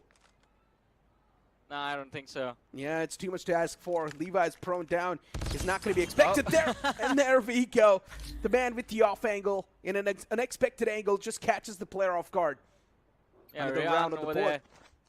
Yeah, Ryan and Nats, I mean, the crossfire was brilliant. And again, I think even before that, Strike, their read on the play was good. They just got lucky that 4 players were stacked towards B, and that is exactly where NVT went without even realizing. And not even realizing, they didn't check anything. All the utility lobbed towards mid, nothing saved up for that B side. Here comes the utils. Culture. NVT, they've realized they're now starting to face the big problems. This map really favoring the defensive side of things. Shot was taken, but the man backs away. This time around, NVT is taking things much more slow and cautiously because they realize Strike, with the defensive setups, they have been much more better. And that's why Strike is able to strike down the players every single time. And Riyadh, look at the man once again on the site. He's like an impenetrable wall, Johnny. He's never taken down on that side itself. And even the bomb is down. Johnny, something needs to be done desperately from NVT. They need to get the bomb back in their hands. There is Lament on the site. And NVT, the only way they can break through is by taking down Lament. But look at the wrap from Vibes. He misses the first shot. Even the second is whiffed. Oh, he can be taken down from the back lines. His position is compromised, but still that distraction. It works out to perfection for them. NVT's Kevlar, he shuts down Lament in return. And now Kevlar's got no clue where Vibes is. Vibe messed up big time, Johnny. This could have been an easy shutdown for Team Strike. But considering Vibe messed up, now Kevlar gets another lifeline. 19 seconds left. And the bomb yet to be planted. He finally goes for the plant, and this is going to be the cue for Vibes to move in. He sees the feed, instantly goes forward. Oh, what? How? How did he pull it off? He was mid-plant. That was a quick shot onto Vibe. And Vibe is definitely going to be kicking himself. There's no way. We did not see this coming. I thought it must be Vibe to win that scenario, considering he had his hand on the SMG, but still the quick shot with the sniper is something that sealed the deal. Well, sometimes, Johnny, you need to understand. With an SMG, you need a lot of bullets. But with a sniper, you just need one. Weapon doesn't matter, Necro. He was mid-animation there. He was mid-plant. I know. What are you talking about, the weapon difference, man? Hey, it was all calculated, my friend. All planned. The man's Neo from Matrix. He knows how things are working. But hold on. 6-4 still. NVT, no, this is exactly what they needed. They found the icebreaker.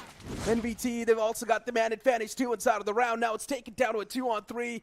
NVT with the man advantage, Culture, Fury, and Anonymous. 3 players standing while they face off against Rian and Lamet. And even Lamet gets taken down. That's it, Johnny. I think NVT have done it. Last man's position spotted too. But Rian still, he can clutch it out. He's been the main playmaker for this entire team. And he still clutches it. He saves the day for his team once again. Oh, still in this one strike. I thought their morale was going to be broken after Kevlar clutched out that round, but no. Necro, strike still in this fight. Just one round separating these two sides. You know what? With how crazy this game has been, I would love to see an overtime between these two teams now. It is quite an intense one. Yes, an overtime would be the icing on top of the cake we're looking for. But NVT, they know exactly when to variate that pace. And that's what they do. And once again, they switch the pace up a little bit more. Nats' position is compromised as well. Nats was able to find one, but the trades once again starting to be quite back and forth. Levi's position is compromised, but still no one's checking the man. And now it's taken down to a 1-on-2. Culture, he finds the kill on the Rain as well. And Culture, is he really about to pop off? Is he really about to make this clutch happen? A 1-on-2 is on the verge of being made as Levi's making the run as well. Levi gets spotted, and Culture, he gets the 1-on-2 executed. Team NVT, they almost choked up on the defense side of things, but later on, they got things back on the hand. Actually, they choked up on the attack. We'll have to see how many kills Culture got into that last round. I think he got all of them over there. It was an impressive round from the man.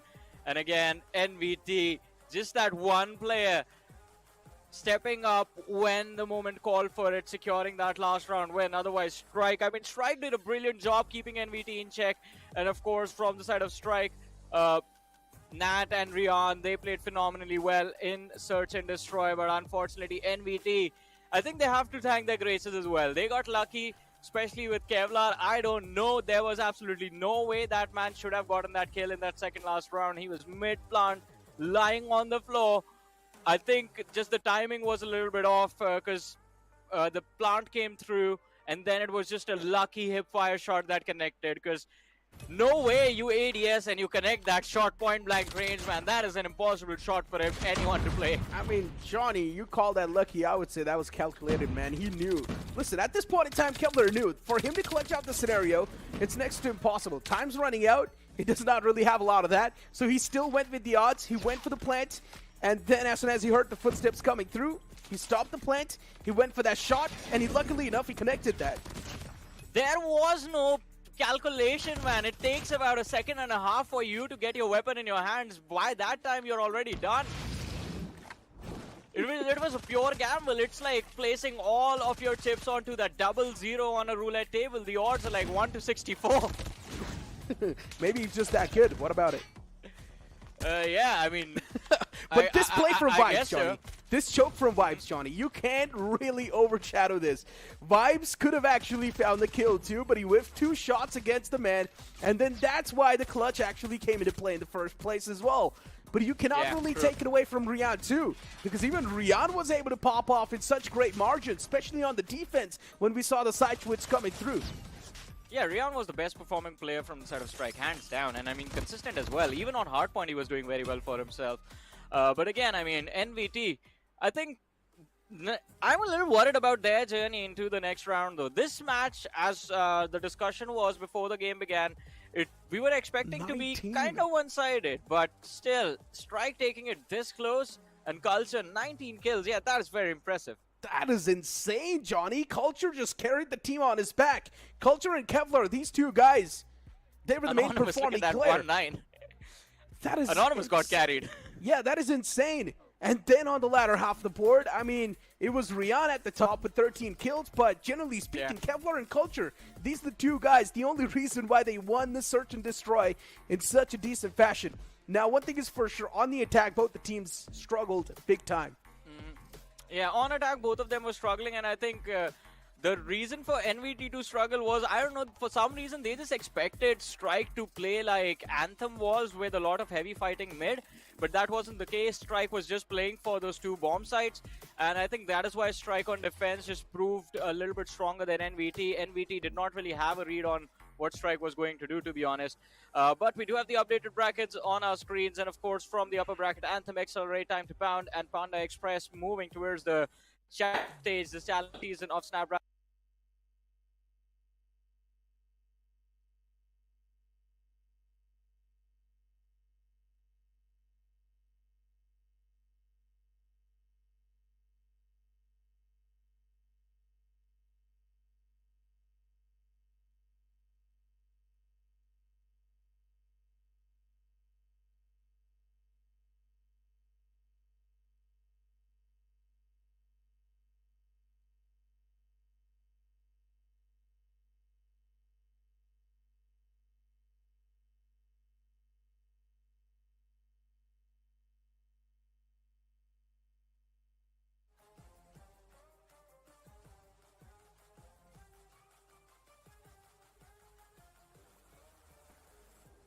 Indeed, Johnny. I mean, even you look at the lower brackets too. You've got NS, 5am, NVT, and Galaxia 5 moving on forward.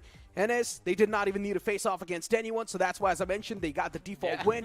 But the best possible thing is, at least we're going to see two of the best teams once again there in the upcoming challenge season. And now, speaking of the challenge season itself, Johnny, in challenge season, we're going to have these two teams joining alongside with these 8 teams that have qualified. So the action is going to be even more intense.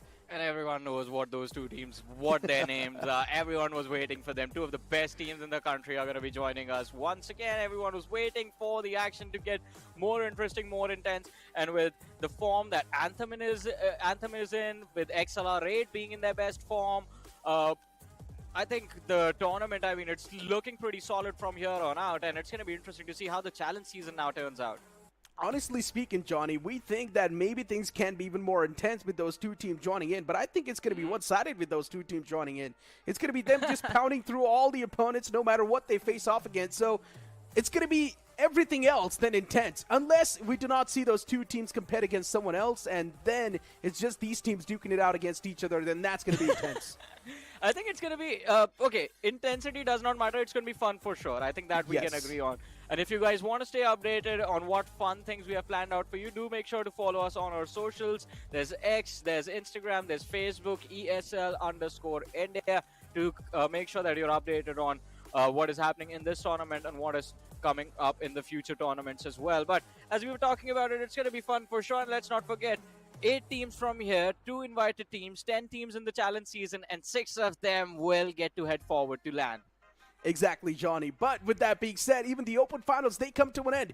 We'll see you guys in the challenge season itself, considering these 2 teams will be joining alongside the 8 teams that have qualified in from the open finals. Things are supposed to be much more entertaining. But hey, Johnny, with that being said, now it's time to take a leave, and that's going to be for the open finals. The Snapdragon Pro Series is brought to you by Snapdragon Elite Gaming, Monster Energy, and DHL.